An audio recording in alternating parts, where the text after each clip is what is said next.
Aray ko! Tuhod ko! Sakit, Tatay Berting! Diyos ko, kung bata ka, oh. Ano ka ba naman?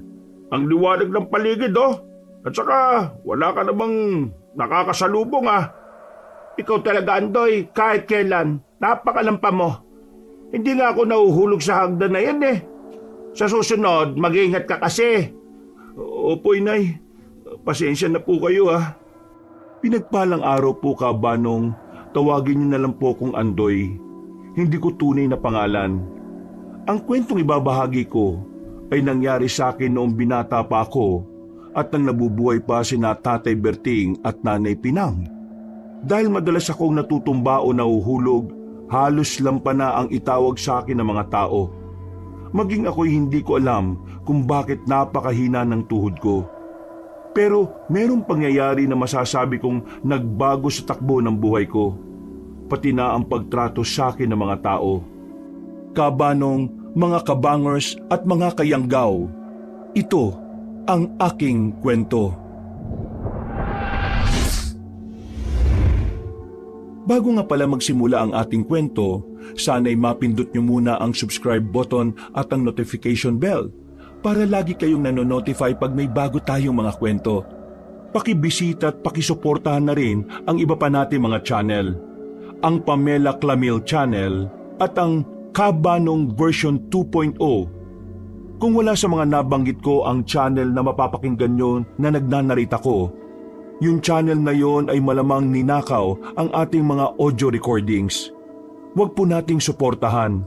Mag-unsubscribe tayo dito. Naglalambing ako sa inyo na sanay yung 3 channel lang ang ating suportahan. At huwag nyo rin kalilimutan mag-like at comment. Napakalaking tulong po ito sa ating channel para mas makapagatid pa kami sa inyo ng mga magaganda at mga nakakapangilabot na mga kwento. At ngayon, sa ating pagpapatuloy. Oh, bakit may dala kang balde? Saan ka pupunta? Sa balon? Opo, magigip po ako ng tubig. Inutusan po kasi ako ni Nanay eh. O siya, mag-iingat ka ha. Mamaya, baka dahil dyan sa kalampahan mo eh, mahulog ka pa sa balon. Hindi naman po siguro, Itay. Huwag po kayo mag-alala. Magdodoble ingat po ako. At saka, alam ko naman pong hindi ako madadapa ron eh. Kabisado ko po ang daan kahit na nakapikit po ako. Sos, basta mag-iingat ka. Sa daanan ng paningin ha.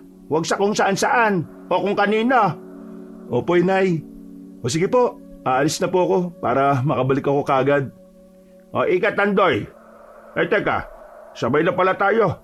Pupunta nga rin pala ako kay kumpare. Manghihiram ako ng araro sa kanya kung bakante yon. O sige po, Tay. Tayo na po. Pagdating ko sa tapat ng balon, nagpaalam na si Tatay sa akin. Agad akong sumalok ng tubig sa balon at pinuno ang 2 balde na dala ko.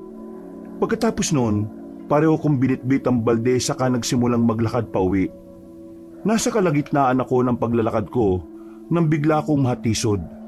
Kasabay ng pagkabuwal ko, nabitiwan ko ang mga balde.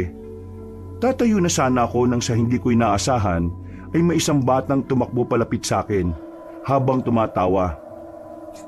Lampa! Binata ka na pero lampa ka pa din. Ang hina ng tuhod mo. Lampa! Uy, anong lampa? Tumigil ka nga dyan, bata. Baka tirisin pa kita yan eh. Akala mo ba matatakot ako sa'yo? Kunwari ka pang matapang, lampa ka naman eh. Sige nga, tumayo ka nga kung makakaya mo. Hinahamon mo talaga ako ha. Teka lang, akala mo ba hindi ko tututuhanin yung sinabi kong titirisin kita ha? Hoy, anong gagawin mo sa anak ko ha? Ano ka? Utak bata? Ang laki ng katawan mo, papatol ka pa sa ganyang kaliit? At sa anak ko pa ha? Eh siya naman po kasi itong nanunukso eh. Natisod na nga ako, nabasag ang baldi ko, pagtatawanan pa niya ako. Kung siya kaya ang nasa sitwasyon ko, ano ka ba naman? Bata lang yung kalaban mo oh. Hindi mo ba naiintindihan na baka dahil yan sa kalikutan ng isip niya? Kaya kung ano-anong sinasabi. Isa pa, hindi naman kasalanan ni Oliver kung nadapa ka. Tama po kayo, tatay. Hindi ko naman kasalanan kung madali siyang madapa eh. Malayo pa nga ako nang matisod siya. Eh nako, Iba talaga basta lampa eh. Tumigil ka na nga. Baka kung ano pang, ikaw ang tumigil. Huwag kang lalampa-lampa at isisisi sa iba. Hala, bahala ka na nga sa buhay mo. Hindi na sana mag-cruise ang landas natin. Aalis na sana ang dalawa nang biglang sumigaw si nanay. Ibinaling ko ang paningin ko sa kanya at nakita kong patakbo siyang lumapit sa amin. May hawak din siyang itak, kaya mabilis akong humakbang para salubungin siya at pigilan sa kung ano man ang gusto niyang gawin. Nang makarating na siya sa tapat ko, itinuon niya ang pansin niya sa lalaki at sa batang kasama nito. Ano? Tinutokso niyo ang anak ko? Ikaw na bata ka, hindi ka ba tinuruan ng magulang mo ng magandang asal, ha? Hoy, babae, huwag mong pagsalita ng ganyan ng anak ko, ha? At huwag kang magtabang-tabangan sa akin dahil lang may hawak ang itak. Hindi ako nagtatabang-tabangan. Ang ayaw ko lang, tinutokso ang anak ko. Kahit nga kami, hindi namin siya pinipintasan eh. Ano naman kung lampas siya? Bakit? Hindi ba kayo nakaranas ng panghihina ng tuhod ninyo? Hindi naman namin siya tinutokso ah. Kung tinawag man siyang lampa ng anak ko, hindi yung panunukso. Katotohanan yun. Talagang ginagalit mo talaga ako ha? Tingnan lang natin kung... Tama na inay. Huwag na po kayong mag-away. Ibaba niyo na po yung hawak niyong itak. Baka mamaya kayo pa madisgrasya niyan eh. Napabuntong hininga na lang ako kabanong nang sinunod ni nanay ang sinabi ko. Noon din, napalingon ako sa lalaki at sa batang kasama niya. Nang maging kalmado na ang lahat, inutusan ng lalaki ang anak niyang humingi sa akin ng tawad. Ipinaliwanag din niyang mali ang ginawa ng bata. Maging siya, humingi na rin ng tawad sa akin at kay nanay. Nung nagkabati-bati na kami, nag-usisa ang lalaki sa amin patungkol sa aming baryo. Ito nga ang baryo na lilipatan namin. Pinaalis kasi kami sa dati naming tinitirhan eh. Pinaalis? Bakit naman? Naku, mahabang kwento. Kaya dito namin naisip na lumipat kasi meron akong kamag-anak dito. Pero hindi ako sigurado kung nandito pa rin sila eh. Teka, sino ba yung kamag-anak mo na nakatira dito? Oo nga po, kilala namin ang halos lahat ng tao dito eh. At ihatid ko po kayo sa tapat ng bahay nila kung sakali. Narinig niyo ang sabi ng anak ko. Sino ba ang pamilya niyong kabaryo namin? Sina Tio Warlito. Sila ang kamag-anak namin. Warlito? Matagal na silang nakalis sa baryong ito ah. Siguro nasa 3 taon na. Wala na sila rito. Diyos ko, paano nito ngayon? Wala pala kami matutuluyan dito. Mali ang naging desisyon namin na pumunta pa rito. Paano na po tayo ngayon yan, Tay? Napalunok ako ng laway ko nang malaman kong sinamang Warlito pala sana ang sadya na magamang dayo. Napatingin na lang ako kay nanay at inalam ang magiging reaksyon niya. Lalo pat naging haka-haka na isang aswang yon. Dahil kahit papaano, nakaramdam ako ng awa sa kanila. Nagsuwestyon ako kay nanay na sa lumang kubo na lang muna namin sila patuluyin. Nasa dulong bahagi na yun ng baryo at wala ring ibang kabahayan na malapit doon. Ano, ayos lang ba kayo dito? Ay, oo naman. Kahit saan pa man yan. Basta may masisilungan lang kami ng anak ko. Kahit nga sa kuwebe, pupwede na rin kami. Pero bago kayo tumuloy ron, gusto kong magapunan na muna kayo sa bahay. Baka kung gutumin ang anak mo. Nako, nakakahiya naman ho sa inyo. May mga kamoting kahoy pa ba kayo sa paligid ng kubo? Kahit yun na lang ang iihawi namin. O pwede na ho yun. Nakakahiya naman sa inyo. Saluhan nyo na lang kaming 3. Ako, itong si Andoy at ang asawa ko si Berting.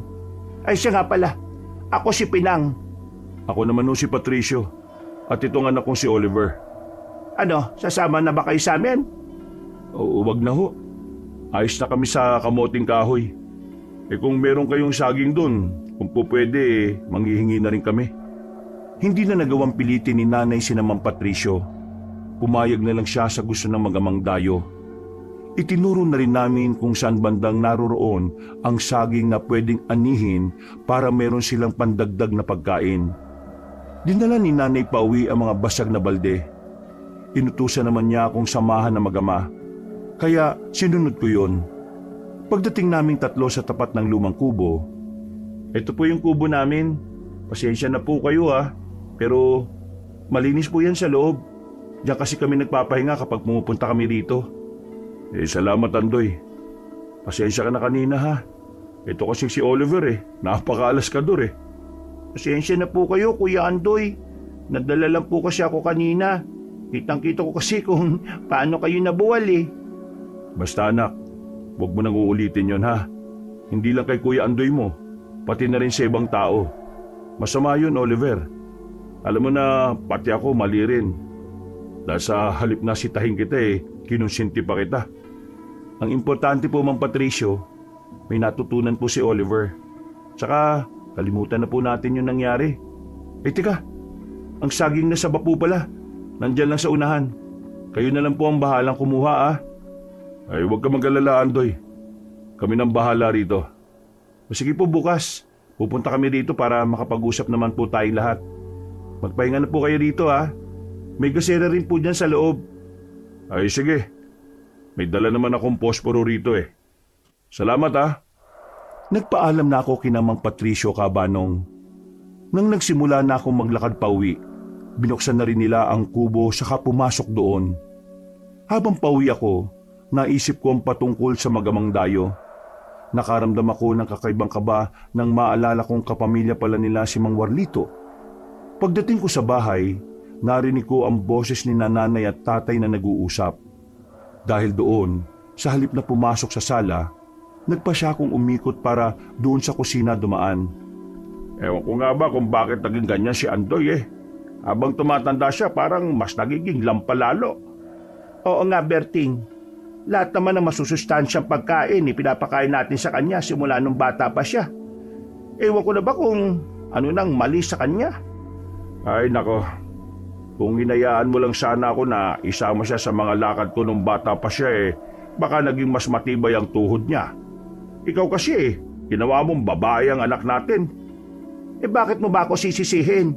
Kasalanan ko ba kung naging ganyan siya? Hindi naman At saka, pinoprotektahan ko lang ang anak natin. Oo nga. Alam ko naman na mahal mo lang si Andoy. Pero sige, huwag ka mag-alala. May nabanggit si kumpare na isang albularyo. Magaling daw yon at nakatira lang sa kabilang baryo. Oy, anong plano mo? Gusto kong dalhin sa kanya si Andoy. Baka kung meron namang may tutulong yun Kailangan malunasan natin ang pagiging mahina ng anak natin. Baka sa susunod, sugurin pa tayo ng aswang dito at hindi siya makapanlaban. Hay nako, aswang na naman. Kung totoo mga yan, bakit wala pa ako nakakasagupa? Kung ako sa'yo, huwag mo nang pangarapin pa. Baka kung ano pang magyari sa'yo kapag nakaharap mo yung aswang. Nasa ganung usapan ng magulang ko nang magpasya akong pumunta na rin sa sala para lapitan sila. Agad naman silang napalingon sa akin nang tanungin ko si tatay patungkol sa nabanggit sa kanyang albularyo. Noon din, naupo ako sa tabi ng mga magulang ko para makisali sa usapan nila. Sinabi sa akin ng kumpare ko na marami nang napagaling ang albularyong yon. Wala namang masama kung susubukan natin, hindi ba? Baka kung doon ka pa nga gumaling, Andoy. Sige po, tatay. Payag na po ako. Gusto ko rin naman pong magkaroon ng matibay na tuhod Saka ayaw ko rin pong tinutokso na lampa. Nakakaya po kasi sa edad kong ito, parang bata pa rin ang tuhod ko. Huwag ka mag-alala. Kapag nagamot ka na at gumaling ka, sigurado na magiging matibay rin ang tuhod mo, anak. Ay nako, hindi naman sa tutol ako dyan sa plano nyo Pero para sa akin si Andoy lang mismo ang makakatulong sa sarili niya. Konting ehersisyo lang kada umaga, siguradong lalakas din siya. At hindi na magiging lampa. Susubukan ko po, Inay.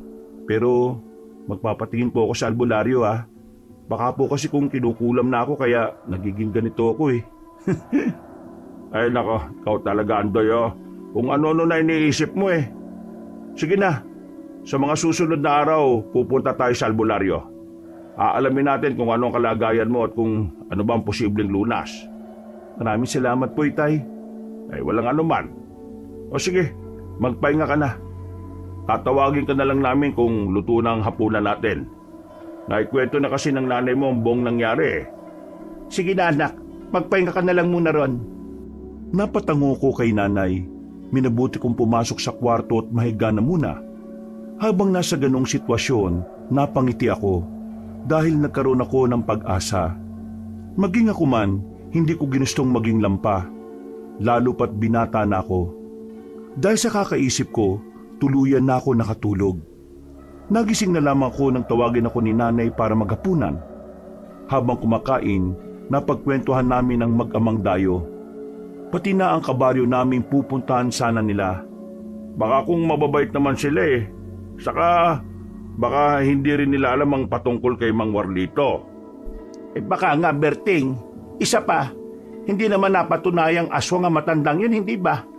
Puro lang kwento at saka haka-haka. Tama ka, Pinang. Kung tutusin nga, mas mabait pang matandang yun kaysa sa ibang nakatira rito sa baryo Sayang nga lang at hindi na siya nakabalik dito. Sa palagay niyo po, ano kayang pakay ng magamang yun dito? Kung hinahanap po nila si Mang Warlito, ibig sabihin, may gusto silang gawin sa baryo natin. Yan ang gusto ko malaman. Bukas pupuntahan natin sa kubo para makipag-usap sa kanila. Aalamin natin kung ano talaga ang gusto nilang gawin dito.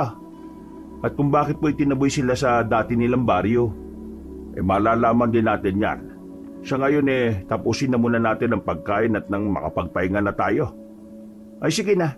Ito na muna natin ang pansin natin sa pagkain. Hindi dapat pinaghihintay ang grasya ng Diyos. Tinapos naming tatlo ang paghahapunan. Pagkatapos noon, nagpahinga kami ng kaunti saka nagpa siyang matulog. Dahil sa pagod, napahimbing ang tulog ko. Kinabukasan, pagkagising ko, naabutan ko si nanay at tatay na naghahanda na ng pagkain. Tinanong ko sila kung saan sila pupunta. Nang sinabi nilang tutungo sila kina Mang Patricio, nagpa siya akong sumama sa kanila. Pagtingin namin sa aming kubo, naabutan namin ang mag-ama na nakatambay sa labas. Kayo pala mga pinatuloy ni Pinang dito sa kubo namin. Magandang umaga sa inyo. Magandang umaga rin ho.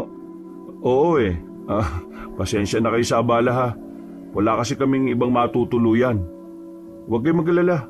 Paglipas ng ilang araw aalis din kami ng anak ko. Wag na. Tumito na lang muna kayo.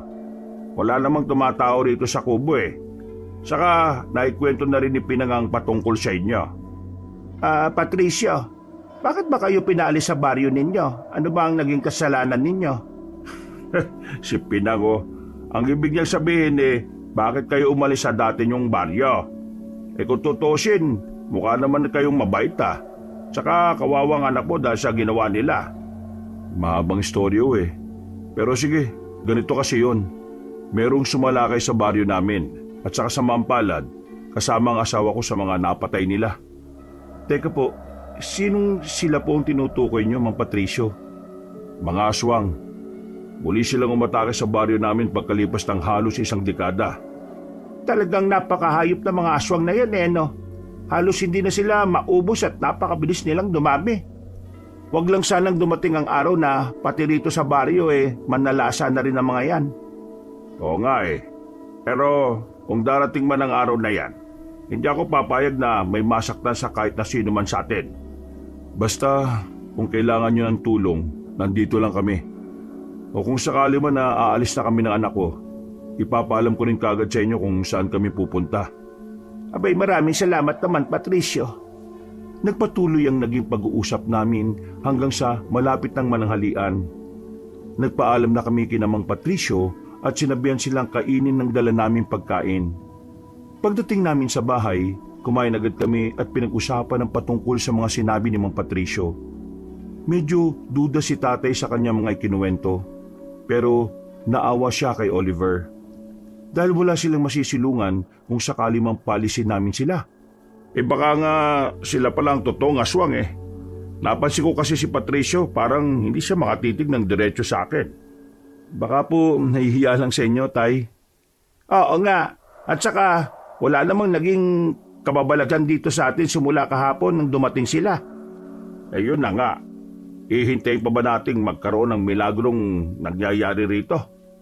Pero sige, hahayaan na lang muna natin sila. Pero kung may mananalasa ang mga aswang rito, sila ang unang pagdududahan ko. Ano ka ba naman, Berting? Akala ko ba ayos lang sa'yo na patuloyin sila sa kubo natin? Ay oo, ayos lang sa akin, pero basta. Huwag lang silang magpapahuli na meron silang binibiktima, kundi hindi ko sila sasantuhin. Kung ano-ano pa ang sinabi ni Tatay Berting ng mga sandaling yon.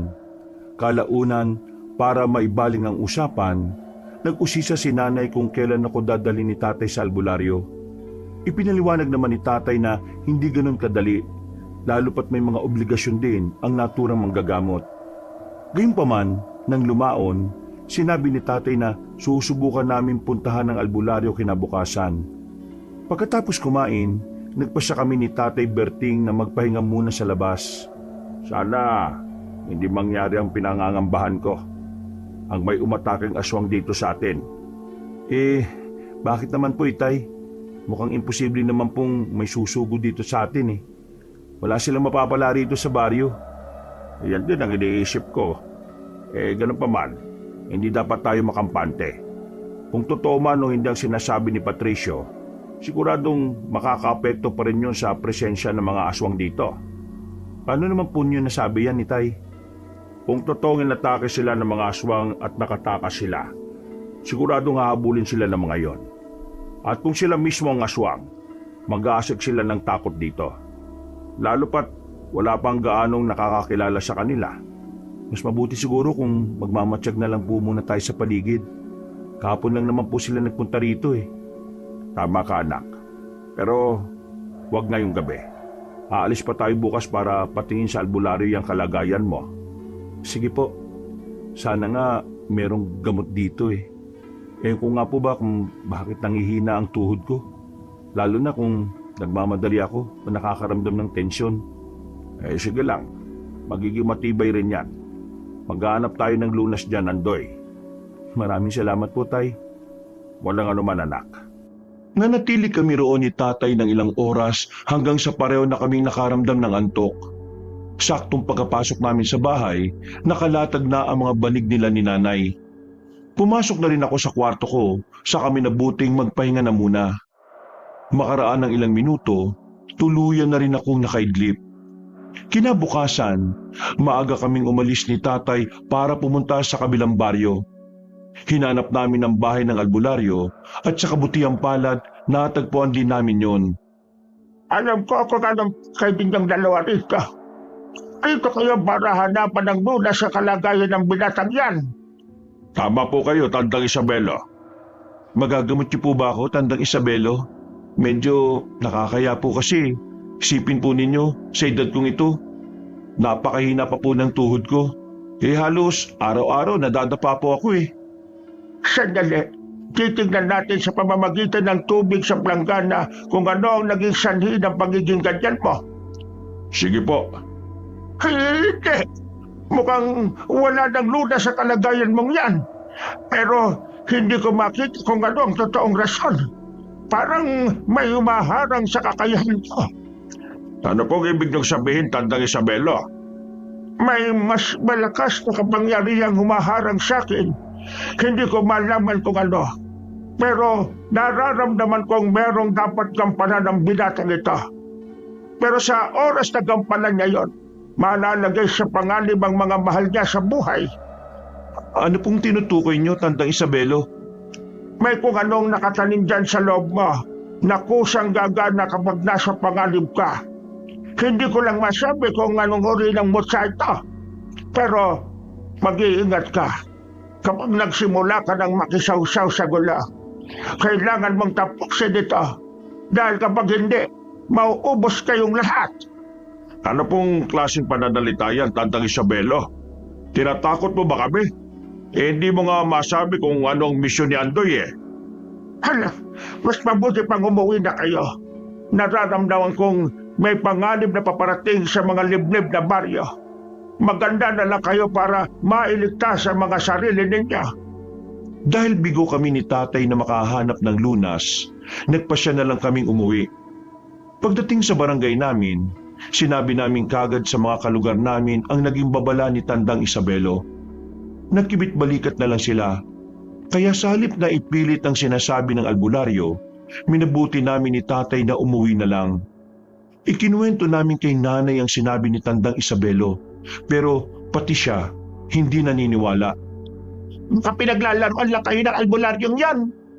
Kung manggagamot siya, di sana nalaman niya kung ano ang posibleng dahilan ng panghihina ng tuhod niya, Andoy. Sa bagay, baka hindi albularyo ang kailangan natin. Baka totoong doktor. Ay naka, kung totoo man ang sinasabi niya o hindi, ang pagtuunan na muna natin ang pansin sa ngayon yung posibleng panganib na dala ng mga aswang. Ay bakit? Pati bang albularyong yon? Sinasabing aswang sina Patricio? Hindi po, Nay. Wala naman pong nabanggit na ganun si Tandang Isabelo. Pero pinag-iingat po niya tayo sa posibleng pananalasa ng mga aswang sa lugar natin. Lalo na raw po rito sa baryo. Kung totoo man ang sinasabi ng albularyo, sigurado namang makakaya ng mga kalalakihan dito sa baryo ang mga yun Yun na nga ang problema. Hindi sila naniniwala sa sinabi namin. Baliwala lang sa kanila Kung ganon, bahala sila. Kung totoo man o hindi ang sinabi ng matandang albularyo, kailangan maging handa pa rin tayo. Tama ka, Pinaw. Kaya ngayon din mismo, kukuha ako ng mga pangontra sa gubat. Paliligiran natin ang baging ng makabuhay ang bakuran natin. Tingnan na lang natin kung makakapasok pa sila. Noon din, niyaya ko ni tatay para manguha ng baging ng makabuhay. Nang medyo marami na ang nakuha namin, nagpasya na kaming umuwi. Isinabit namin sa bakod ang mga baging para maging pangontra sa mga aswang. Kinagabihan, maaga kaming nakatulog. Kampante kami na kung aatake man ang mga nilalang na yon, hindi sila madaling makakapasok sa aming bakuran. Bandang 12:00 ng hating gabi, nagising ako dahil sa langit-ngit ng panara ng bintana. Naabutan kong nakasilip sa labas si tatay. Kaya bumangon ako saka lumapit sa kanya. Tay, ano pong meron sa labas? Bakit po parang may tinitingnan kayo riyan? Hindi ako sigurado kung ano, Andoy Pero may nakita akong nilalang na gumagalaw. Parang papunta yun sa manukan natin Ano kaya kung tingnan po natin? Baka aswang na yun, Tay. Sigurado na aatakihin niya yung mga manok natin dun. Yan nga din ang iniisip ko Tara, tingnan natin sa labas at baka kung ano pa yung mangyari sa mga manok natin. Sige po, Tay. Sandali lang po't kukuha ko ng itak. Ay sige, kunin mo na rin yung itak ko. Hindi natin alam kung ano talaga ang sadya ng nilalang na yun Baka hindi lang manok ang pakay niya rito sa atin. Oo nga po, Tay. Nakalimutan po kasi natin lagyan ng baging na makabuhay ang kulungan ng mga alaga natin Yun nga ang problema. Pero sige lang, tingnan na muna natin kung ano yung nilalang na yun. Bukas, lalagyan ko na rin ng baging yung paligid ng kulungan. Kailangan makasiguro tayo na walang aswang na makakapasok at makakapambiktima rito sa atin. Nagmadali kami ni tatay, pero nang ako na ang bababa sa hagdan, nangyari na naman ang inaasahan ko. Nahulog ako, at sa kabutihang palad, nagawa kong masalo ni tatay. Napailing na lang siya sa akin, kabanong, at nang makatayo na ako ng tuwid, muli naming ibinaling ang pansin namin sa kulungan ng mga manok. Dahil nag-iingay na ang mga alaga namin, patakbo kaming lumapit doon. Muntikan na akong madapa, pero nagawa ko ring ibalanse ang katawan ko. Ano ka ba naman, Andoy? Tumingin ka naman sa dinaraanan mo. Mabuti na lang walang matulis na bagay na nakausli sa lupa. Pasensya na po, Tay. Bigla-bigla na lang po kasing nalalambot yung tuhod ko O yan ayos ka na ba? Hindi na ba nanginginig yung tuhod mo? Baka mamaya matakasan pa tayo ng nandiyan sa kulungan Hindi na po nanginginig, Tay. Tayo na po. Mukhang may naririnig nga akong angil Baka sinisimulan na ng nilalang nakainin yung mga manok natin. Ay sige na, ihanda mo na yung itak mo. At baka kapag nakita niya tayo ibabaling niya sa atin ang atensyon niya. Sige po, Tay.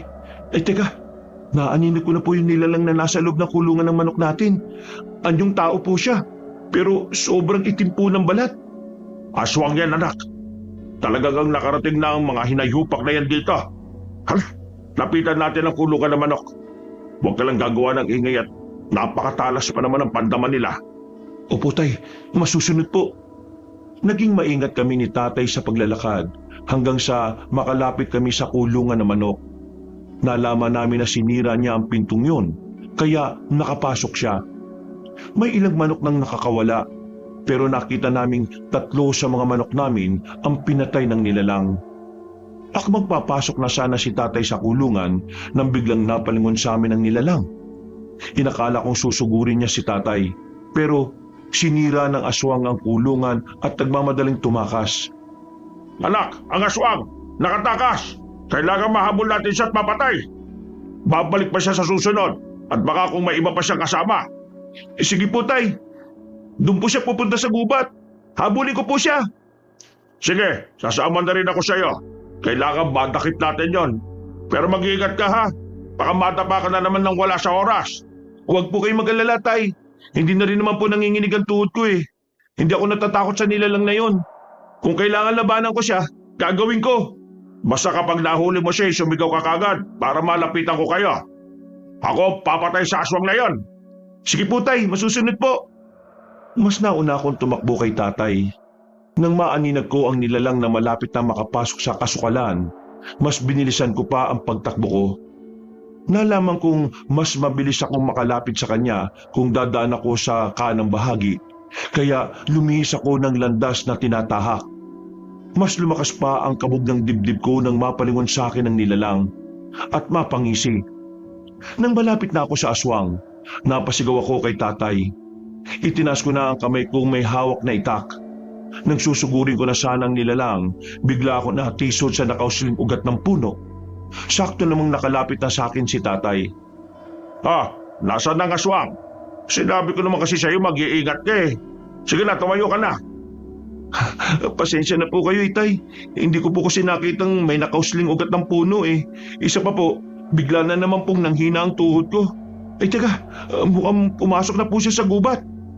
Ayos lang. O mahina pa ba yung tuhod mo? Kung gusto mo, hintayin mo na lang ako rito. Ako nang hahabol sa aswang na yon. Hindi po, tay. Sasama po ako sa inyo. Hindi ko po kayo iiwan. Mamaya baka may mga kasama pa yung nilalang na yun eh. Baka malagay pa kayo sa alanganin. O siya, sige. Hindi na nga lang ako lalayo sa iyo. Baka mamaya mas malala pa mangyayari sa iyo. Tara na. Sige po, tay. Tayo na po. Teka. May naririnig akong ingay sa bandang gitna ng gubat Malamang yan na yung aswang na hinahabol natin. Doon tayo na diretso. Gagawa tayo ng paraan para masukol yon. Sige po. Kung dayo rito ang aswang na yan, sigurado naman pong mahihirapan siyang makalabas dito. Tama ka, Andoy. Yan ang lamang natin sa kanya. At dahil dyan, madali natin siyang mahuhuli. Dumiretso kami ni tatay sa paglalakad hanggang sa makarating na kami sa bandang gitna ng gubat. Nang nandun na kami, iginala namin ang paningin namin sa paligid. Sinipat namin ang mga posible niyang daanan hanggang sa may mapansin akong likido sa mga tuyong dahon. Nilapitan ko yon, saka inamoy. At halos maduwal ako dahil doon. Ano ba yan, anak? Bakit parang nandidiri ka dyan, ha? Hindi ko po alam. Malapot po kasi ito tapos napakalansa na ewan. Teka, mukhang meron pa po sa bandang unahan, Aba, mukhang laway yan ng aswang Tingnan mo, may mga patak pa ng dugo. Sigurado na dyan siya dumaan papuntang kanluran. Sige po, tay, tayo na po. Yan na lang sundan natin para matuntun kaagad natin ang aswang na yon. Yan din ang naiisip ko. Huwag lang magpapahuli sa akin ng aswang na yon. Tatapusin ko talaga masasayang araw niya. Tingnan na lang natin kung baka pambiktima pa siya habang buhay. Sinundan nga namin ni tatay ang patak ng dugo at laway hanggang sa makarating kami sa isang mataas na puno. Sinipat ko ng maigi ang itaas ng puno, ngunit dahil limitado na ang liwanag ng buwan na tumatama roon, wala akong nakita. Napamura na lang si tatay na makarinig kami ng ingay na lumundag pababa sa lupa. Kasunod noon, may naaninag kaming nilalang na mabilis na gumalaw papalayo sa amin. Ang walang niyang aswang na yon, matiyatsepoan ko rin yan. Hindi ako papayag na uubusin niya mga alaga natin. Kung alam po niya na marami siyang hayop na mabibiktima rito, sigurado po na babalik siya dito, tay. Sigurado yan, anak. May mga nambibiktima na nga rin sa ibang baryo Baka siya rin yung aswang na yon. Bakit po kaya hindi nila mahuli yung nilalang na yun, tay? Kung marami ang tao na tumutugi sa kanya, mas madali sana siyang madadakip Yan din ang iniisip ko. Baka naman natatakot ang mga tao sa kanya.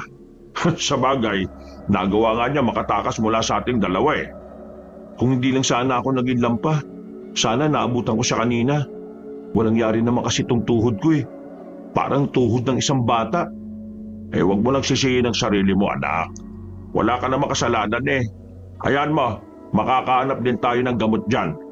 Hindi ako susuko sa pagtatanong sa mga kakilala ko kung ano ang posibleng paraan para maging matibay ang tuhod mo.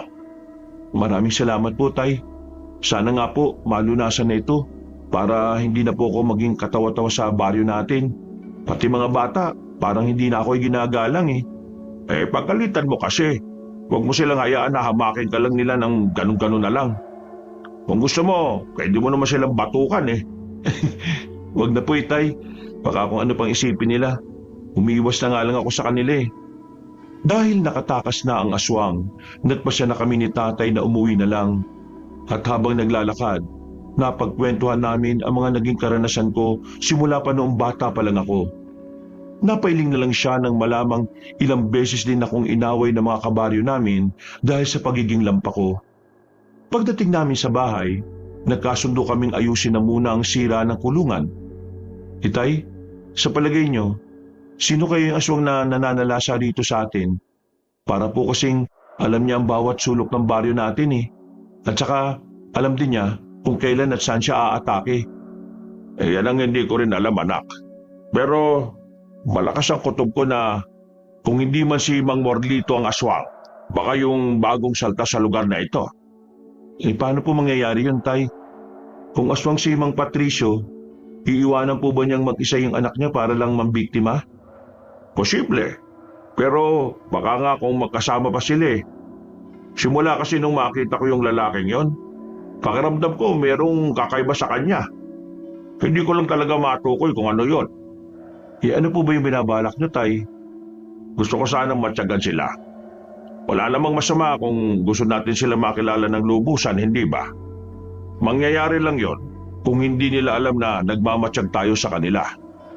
Sige po, kung yan ang gusto nyo, yan ang gagawin po natin. Pero kailangan na maging sikreto lang natin to, ha? Hindi mo naman sasabihin sa nanay mo. Sigurado ako na magagalit yun sa atin. Sige po, Tay. Hindi po ako magkukwento sa kanya sa mga plano natin. Mabuti naman kung ganun, anak. Baka kung madulas ang dila niya, sabihin pa niya sa iba eh. Alam mo naman yung nanay mo. Opo, naiintindihan ko po kayo, Tay. Pangako po, hindi ko sasabihin sa kanya. Nang matapos na kami sa pagkukumpuni ng nasirang bahagi ng kulungan, nagpasya na kami ni Tatay na pumasok sa bahay. Sa hindi ko inaasahan, muling nanghina ang tuhod ko at nabuwal ako sa sahig. Dahil sa nagawa kong ingay, napakunot-no pa siya nang makita niya kami ni Tatay na kapapasok pa lang sa bahay. Hindi na sana namin sasabihin sa kanya kung saan kami nanggaling, pero naging mapilit siya sa pag-uusisa sa amin. Hindi kaya nakabalik na si Mang Warlito rito? Siya lang naman dati ang bantog na aswang sa lugar natin eh. Baka gumaganti siya sa atin. Ay, Diyos ko. Natatakot ako sa mga posible pang mangyari, Berting. Wala kang dapat nakatakutan. Kung totoo mang nakabalik na siya, siyang dapat na matakot sa atin. Hindi mo naman maalis sa akin ang takot.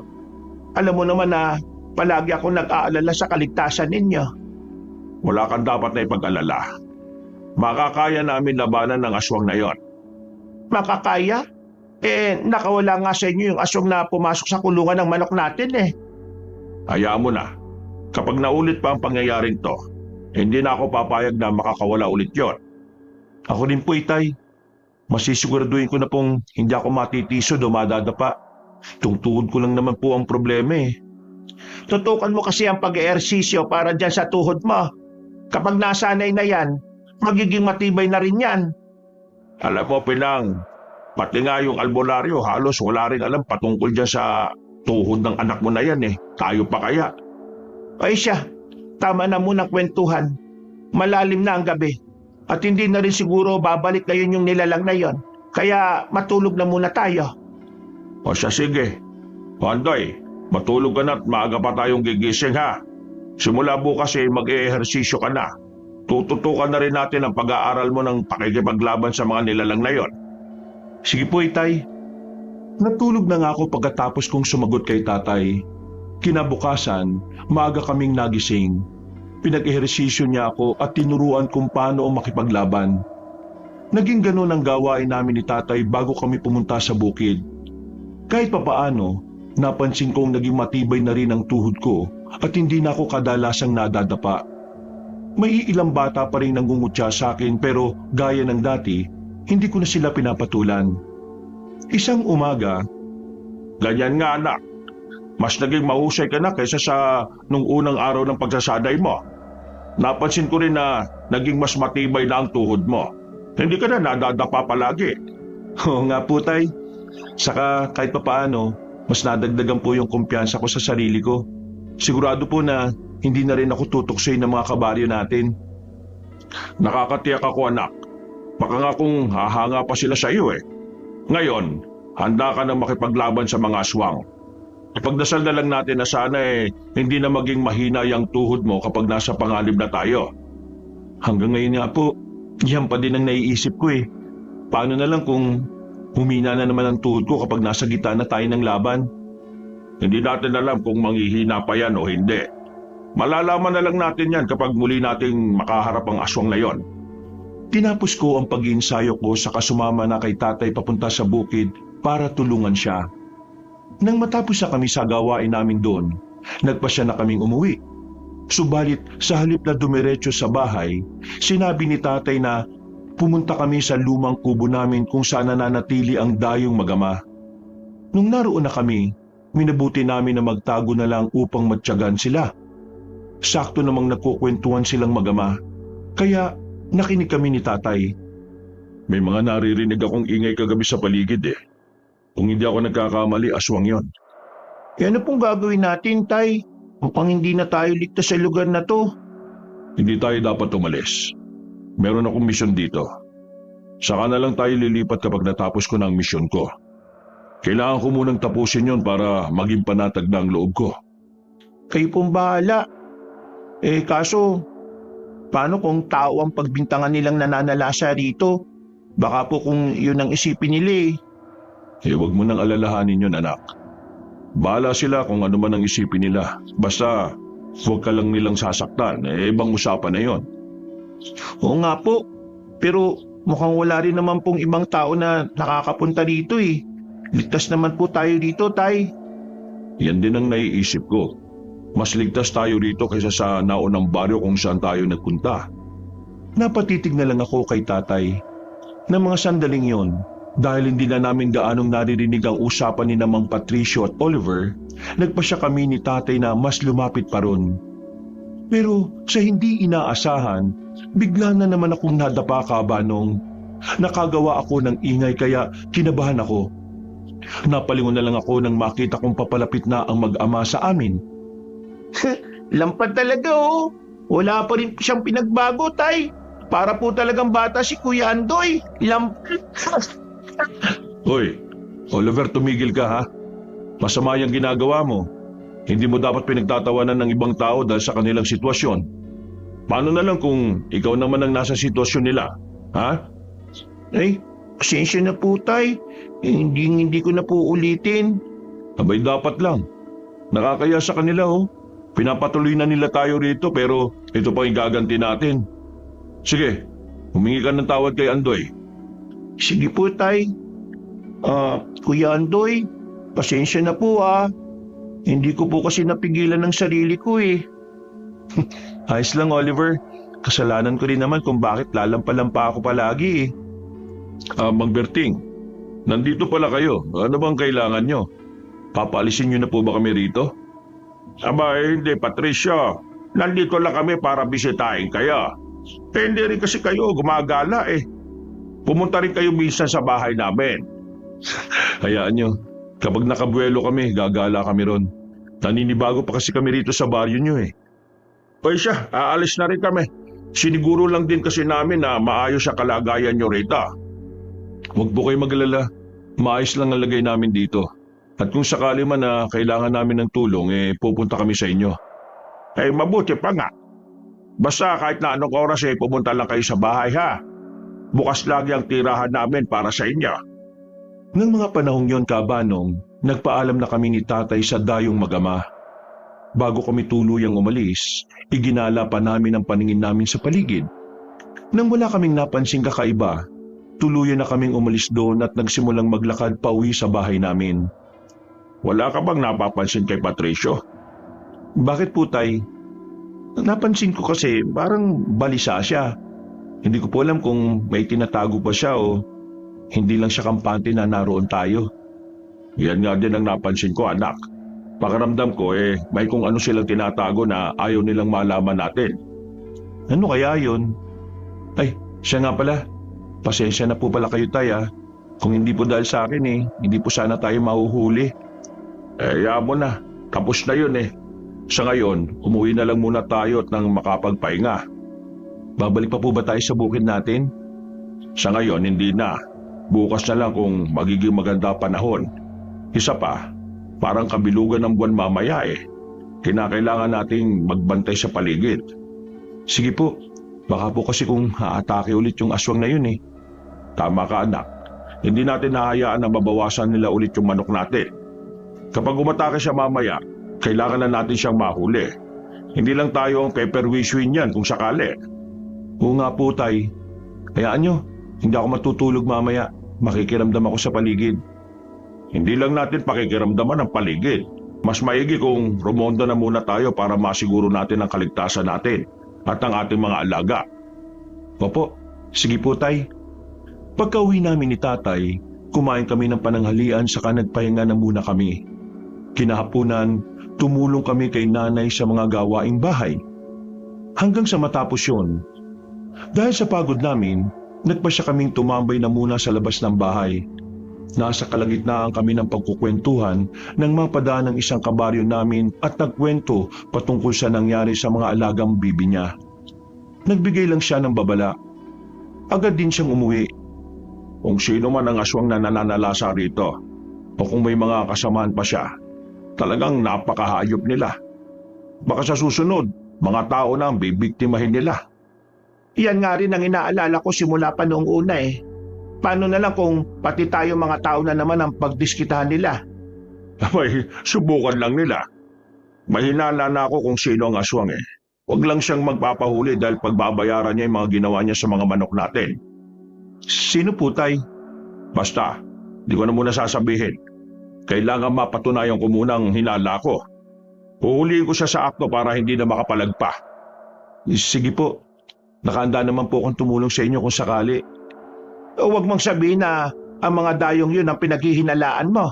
Mukha namang mababait sila. Isa pa, hindi pa natin sila lubos na kakilala. May punto rin po kayo, Inay. Pero paano naman po natin sila makikilala ng lubos? Halos hindi na sila umaalis sa lumang kubo natin. Kaya nga gusto ko sana puntahan natin sila para makipagkwentuhan sa kanila. Ay nako, doon na kami nanggaling ni Andoy kanina. Sinubukan namin sila kausapin pero parang umiiwas Sa palagay ko, hindi sila mapakali. Oo nga po, parang may kung ano silang tinatago o iniiwasan Ano naman kaya ang iniiwasan nila? Wala naman silang dapat na itago sa atin Pinatuloy na nga natin sila sa kubo natin. Tapos yung anak niya, si Oliver, tinawanan ulit si Andoy paano kasi nakaagaw ito ng atensyon nila nung nadapa siya? Ewan ko nga po sa batang yun. Parang hindi tinuruan ng magandang asal. Palagay ko hindi siya gaanong ginagabayan ng ama niya Baka nga hindi talaga siya ginabayan at tinuruan ni Patricio ng magandang asal. Ay nako, kung ano ko yun, baka ibinitin ko na siya ng patiwarik sa puno. Si Berting huwag ka magsalita ng ganyan. Baka iba lang ang estilo ng pagpapalaki ni Patricio sa anak niya. Sa bagay po, baka nga po ganun na nga. Nagpatuloy ang kwentuhan namin hanggang sa tuluyan ng dumilim ang paligid. Naunang pumasok sina Nanay at Tatay sa bahay para maganda ng magiging hapunan namin. Ako naman nanatili na muna sa labas para magbahangin at makapagmuni-muni. Nasa ganong sitwasyon ako nang may maaninag akong papalapit sa akin. Napamulagat na lang ako nang mawari kong si Tandang Isabelo yun. Ano pong kailangan nyo, Tandang Isabelo? Gusto kitang balaan, binata. Mamayang gabi at sa mga susunod pa, huwag ka na munang lalabas. Nakita ko sa pagitay ko na napupuno ng dugo ang katawan mo. Hindi magandang senyales yon. Bakit naman po ganyan na naging pangitain nyo? Ano po bang meron sa akin? Alam po ba ninyo, Tandang Isabelo? Ikaw ang nakakaalam yan. Pakiramdaman mo ang sarili mo. Ngayong gabi, kabilugan na ng buwan. Subukan mong matyagaan ang pagbabago sa katauhan mo. Sige po, Tandang Isabelo. Gagawin ko po yan. Isa pa pala, kailangan mo ring maging maingat sa mga taong nakapaligid sa iyo. Baka nakikisilamuha ka sa mga dayo. Baka sila pa ang magpapahamak sa iyo. Meron nga pong dayo sa baryo namin. Pero hindi naman po kami nakikisalamuha sa kanila eh. Parang naiilang po kasi sila sa amin. Basta, kung ako sa inyo, matyagan nyo ang galaw ng mga yan. Sila ang magdadala ng sigalot dito sa baryo ninyo at sa iba pang karating barangay. Sige po, Tandang Isabelo. Mamatyagan po namin ang mga taong yun. O sige na, aalis na ako. Napadaan lang talaga ako para sabihin sa iyo ang nakita ko sa pagitain ko. Mag-iingat kayo, binata. Huwag kang padalos-dalos sa mga galaw mo. Opo, Tandang Isabelo. Huwag po kayo mag-alala. Mag-iingat po kami. Napangiti sa akin si Tandang Isabelo at noon din umalis siya. Napakunot-no pa ako nang mapansin kong napakabilis niya at agad siyang nakalayo. Napaisip ako patungkol sa naging babala niya. Kaya nagpasya na akong pumasok sa bahay para sabihin kina tatay ang inilihad ng matandang albularyo sa akin. Napahala sila, kaya sinabihan nila akong magdoble ingat at huwag na munang lalabas. Sundin mo ang sinabi ng matandang albularyo. Hindi naman siya pupunta rito kung hindi ganon kaimportante ang sasabihin niya. Baka nga kung pati siya nababahala na sa nangyayari rito sa mga liblib na baryo. Yun nga rin po naisip ko, Nay. Pero kailangan ko makausap ang matandang yun. Para po kasing may alam siya patungkol sa mga aswang na nananalasa rito eh. Huwag ka nang mag-abala pa, anak. Ako nang bahala dyan. Bukas pupuntahan ko siya sa bahay niya para usisain siya. Sige, at kung po pwede, humingi ka na rin ng pangontra sa kanya. Mukhang kailangan natin yan para hindi tayo mapasok ng aswang dito. Sige, titingnan ko kung magbibigay siya sa akin. Nasundo kami magpahinga na muna. Nakaidlip na ako ng halos 1 oras nang gisingin ako ni tatay. Sinabihan niya akong magbabantay sa paligid at siya na lamang ang roronda.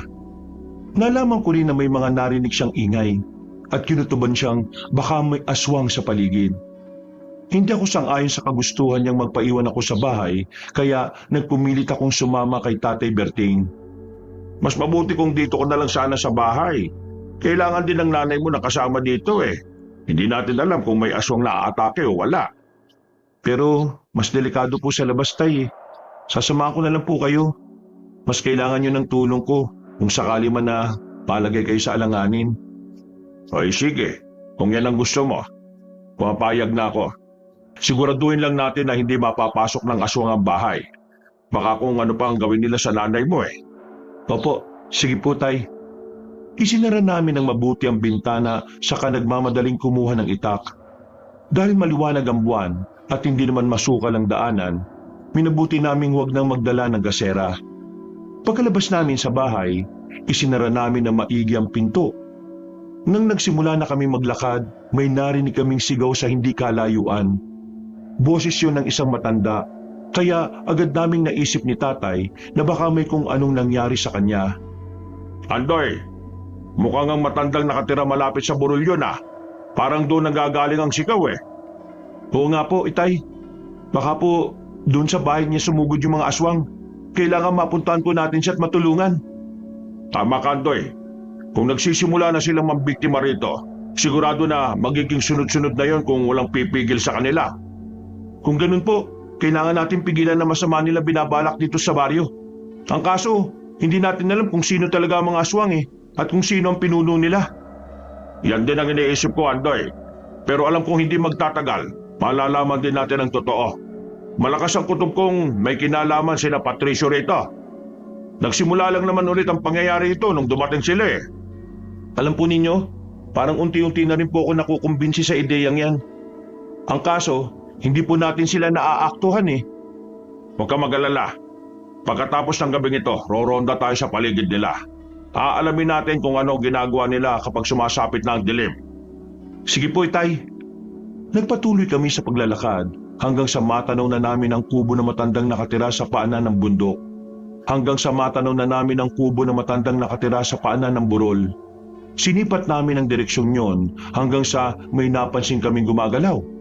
Kinutuban kaming tama ang hinala namin. Kaya patakbo na kaming lumapit ni tatay roon. Sa kabutihang palad, hindi ako nadapa. Kaya naging kampante ako ng mga oras na yon. Anak, dumito ka lang. Ako nang bahalang lumapit dyan. Aalamin ko lang kung anong totoong nangyari. Sigurado po ba kayo, Tay? Baka po marami ang mga aswang na nandyan eh. Hindi po kaya kayo malagay sa alanganing sitwasyon? Hindi naman siguro, Andoy. Mag-iingat naman ako at hanggat maaari, hindi ako magpapakita sa kanila. Kung ganun, kayo po ang bahala. Lalapit na lang din po ako sa bahay na yan para kapag kailangan nyo ng tulong, madali po ako makakaresponde. Mas mabuti pa nga. Plano ko kasing umikot para malaman ko kung anong sitwasyon na matanda Siya muna ang uunahin ko bago ko pagtuunan ng pansin ng mga aswang. Kayo pong bahala. Kung anong makabubuti, Tay, yan ang gagawin natin. O sige, tara na. Hindi dapat tayo nag-aaksaya ng oras dito. Naunang naglakad si tatay kaysa sa akin. Nang medyo nakalayo na siya, hinugot ko ang itak ko saka inihanda ang sarili ko sa posibleng mangyari. Walang ano-ano, may nakita kong aswang na palinga-linga sa paligid. Dulot ng pangamba kong mahuhuli niya ako, mabilis akong nagtago sa likuran ng isang malaking puno. Ilang sandali pa, nakaamoy ako ng malansa. At dahil doon, nakaramdam ako ng kakaiba sa katawan ko. Walang ano-ano, nakarinig ako ng boses sa likuran ko. Naamoy mo ba ang malansang yan? Ano ang nararamdaman mo sa katawan mo? Tandang Isabelo? Paano kayo nakarating dito? Anong ginagawa niyo rito? Nandito ako para saksihan ang pakikipaglaban niyo sa mga aswang na nariyan. Sa ngayon, baka napatay na ng mga aswang matandang nakatira dyan sa kubo. Paano niyo po nalaman na may aswang dyan? Saka, bakit hindi po ninyo siya tulungan? Ay teka, umaangil lang aswang. Baka kung napano na si tatay. Isa akong albularyo. Malakas ang kutob ko. Sige, bilisan mo ang pagpunta riyan at nangangalib na ang tatay mo. Gamitin mo ang lakas mo para labanan ng mga aswang na yan. Sige po, pero wag po kayong aalis dito ha. Marami pa po kayong tatanong sa inyo. Alam ko pong kayo ang makakasagot sa kakaibang nararamdaman ko. Nagsimula lang ito nang makalanghap ako ng malansang dugo Oo nga, hihintayin ko kayong mag-amarita. Manunod ako sa laban ninyo. Hindi na ako sumagot pa sa matandang albularyo. Nang marinig ko ang pagsigaw ni tatay, patakbo kong lumapit sa kinaroroonan niya. Namangha pa ako ng mga panahong yon dahil hindi man lang nanlambot ang tuhod ko. Napansin ko rin na nag-ibayo ang bilis ko, kaya agad akong nakalapit kay tatay. Dahil nakikipaglaban na siya sa tatlong aswang na naroon, minabuti ko na lang na tulungan siya. Habang nakikipaglaban sa mga nilalang, hindi na rin namin naiwasang magkwentuhan. Andoy, kailangan mapatay natin ang tatlong ito. Nabiktima na nila yung matandang nakatira dito sa kubo. At hindi malabong maulit pa ang mga ganitong pangyayari. Oo nga po, Tay. Alam ko, kanina, habang nagtatago ko, sobrang lakas ng amoy na nalalanghap ko. Napakalansa po. Ha? Paano mo naamoy yon? Hindi ko nga naamoy yon kahit na malapit ako. Hindi ko nga rin po alam Tapos po, naramdaman ko pong nag-iba yung lakas at liksi ng katawan ko, Tay. Para po ako nagkaroon ng kapangyarihan. Nababaliw ka na ba? Paano nagkaroon ka ng kapangyarihan Nakita ko nga kanina, muntikan ka na namang madapa. Hindi ko po maipaliwanag, Tay. Pero kung gusto niyo po, susubukan kong kalabanin ng mag-isang tatlong to para malaman ko na rin po kung gaano katotoo yung nararamdaman ko. Sige, hayaan kitang labanan sila. Aatras lang ako ng konti Pero kung malalagay ka sa alanganin hindi ako mag-atubiling tulungan ka. Sige po, Tay. Pagkatras ni tatay, hinarap ko ng mag-isa ang tatlong aswang. Agad din nila akong inatake, kaya nilabanan ko sila gamit ang hawak kong itak. Napangisi na lang ako habang nasa ganong sitwasyon, dahil kahit na anong gawin nila, hindi nila ako magawang sunggaban. Sa hindi ko inaasahan, nabitiwan ko ang hawak kong itak. Napaangil naman ang mga aswang dahil sa nangyari. at sabay nila akong kinuyog. Anak, kailangan mo na ba ng tulong ko? Sabihin mo lang. Hindi po, Itay. Kaya ko po ang tatlong ito. Ngayon, tingnan niyo po at ipapakita ko sa inyo yung sinasabi ko. Eto na po, Itay. Ah! Aba, tama ang sinabi mo, Andoy ah. Parang kang nagibayo ang lakas mo. Naibalibag mo ang isang nilalang. At ngayon, dalawa na lang ang problema mo. Oo nga po, Itay. Ito rin ang nararapat sa isang ito. Ah! Ngayon po, alam ko na rin tama ang nararamdaman ko. Paano kaya nangyari yan? Hindi ko rin po alam, Itay eh. Pero isang tao lang po ang alam kong makakapagpaliwanag sa nangyayaring to sa akin. Sino anak? Si Tandang Isabelo. Nandito po siya kanina at siya po mismo nagsabi na nag-iba yung lakas ko. Nang nakaraan po kasi, dumaan din siya sa atin. At nang maabutan niya ako may mga bagay siyang sinabi. Narinig ko pang napatanong si tatay kung ano ang sinabi ni Tandang Isabelo pero hindi ko na siya nasagot pa. Bigla kasi akong inatake ng isang aswang kaya itinoon ko muna roon ang pansin ko sa kanya. Napailing na lang ako nang makita kong bumangon din ang dalawang nilalang at sumugod sa akin. Sa halip na matakot, mas ginanahan pa ako. Bago pa man tuluyang makalapit sa akin ang dalawa, nagawa kong buhatin ng isang aswang saka ibinalibag ko yon sa kanila. Sige, ganyan nga anak. Ang mga tulad nila dapat na pinaparusahan. Lambutin mo ng itakbot nang matapos na natin to. Makatatakas pa ang mga yan at magtawag pa ng iba nilang kasamahan. Ito na po, hawak ko na rin tong itak ko. Aba teka, mukhang tatakas nga sila. Sige Andoy, gamitin mo ang liksi mo. Habulin mo sila at patayin. Huwag mong isipin na kasalanan niyang gagawin mo. Isipin mo na pumapatay ka ng mga demonyo. Sige po, Itay. Hindi po ako magdadalawang isip na patayin sila. Teka, hindi ko na nga po kailangan ng itak para gawin yun. Eto po, kayo na munang humawak. Kung yan ang gusto mo anak, sige, akin na. Pagkabigay ko ng itak kay tatay, napatakbo ko ng mabilis para lapitan ng mga aswang. Nang mga panahong yon, naramdaman kong nanginginig na ang kalamnan ko at parang gusto kong wakwakin ang tiyan nila. Subalit dahil alam kong kalabisan naman kung gagawin ko yon, minabuti kong baliin na lang ang leg nila. Dahil may mga bali na sila sa kanilang katawan, hindi na nila nagawa pa ang makapanlaban. Naging madali sa akin ang patayin silang tatlo. Wala na po sila, Itay. Lahat sila. Bali na po mga leeg nila. Ha! Napahaga mo ko anak ah. Hindi ko akalain na malakas ang loob mo. Pero sa susunod mas mabuting gamitin mo na lang itak mo sa pagpatay sa kanila. Sa patalim na yan sila dapat mamatay. Sige po, Itay. Ano pong gagawin natin? Baka po kung umalingasaw ang bangkay ng mga aswang na ito dito. Saka patay na rin po ang matanda na nakatira sa kubo, hindi ba? Oo anak, pero mas mabuti siguro kung pabayaan na lang natin sila. Iisipin ng mga tao na pinatay nila ang matanda. Pero may kung sino rin pumaslang sa kanila. Magsisilbi rin silang panakot sa iba pang mga aswang. Sige po, kapag nalaman po ng mga aswang ang nangyari sa kauri nila sigurado na mag-aalangan po silang umatake rito sa baryo. Oo anak, kaya tara na, kailangan na nating umuwi. Teka po, kailangan po muna natin puntahan si Tandang Isabelo. Ipapaliwanag pa po niya kasi kung ano ang nangyayari sa akin Bakit? Nandito ba si Tandang Isabelo? Nasaan siya? Hindi man lang niya tayo tinulungan? Nandun po sa likod ng puno kung saan ako nagtago. Doon ko po kasi siya iniwan Mas gusto niya raw pong manood sa atin kung paano tayo makipaglaban sa mga aswang. Ang sabihin niya, naduduwag siya sa mga aswang. Kung gusto niyang tumulong ginawa na sana niya kanina pa, hindi ba? Ewan ko nga po sa kanya, Tay. Noon din, naglakad kami ni tatay papunta sa kinaroroonan ng matandang albularyo. Pagdating namin doon, pareho kaming nagtaka ni tatay dahil hindi na namin natagpuan doon si Tandang Isabelo. Tinawag pa namin siya pero wala nang palatandaan ng kanyang presensya roon. Dahil doon, nagkasundo na lang kami ni tatay na maglakad na pauwi sa bahay. Ang hindi ko lang talaga maintindihan sa ginawa ng matandang albularyo kung bakit hindi ba lang siya tumulong sa atin. Saka, anong ginagawa niya ron kung wala naman siyang balak na kalabanin ng mga aswang? Oo nga po, Itay. Ano nga po kaya kung puntahan natin siya para usisain? Hindi po ba hihingi rin tayo ng pangontra sa kanya? Sasama na lang po ako sa inyo. O siya, sige. Pero sa ngayon, mas mabuting magpahinga na muna tayo. Isa pa pala, maligo na muna tayo sa balon. Baka kasi magising ang nanay mo o sisahin pa kung anong ginawa natin eh. Sige po, Tay. Kumakapit po kasi sa balat ko yung lansa ng aswang na yun eh. Isa pa po, nagtilamsikan kanina yung mga dugo nila.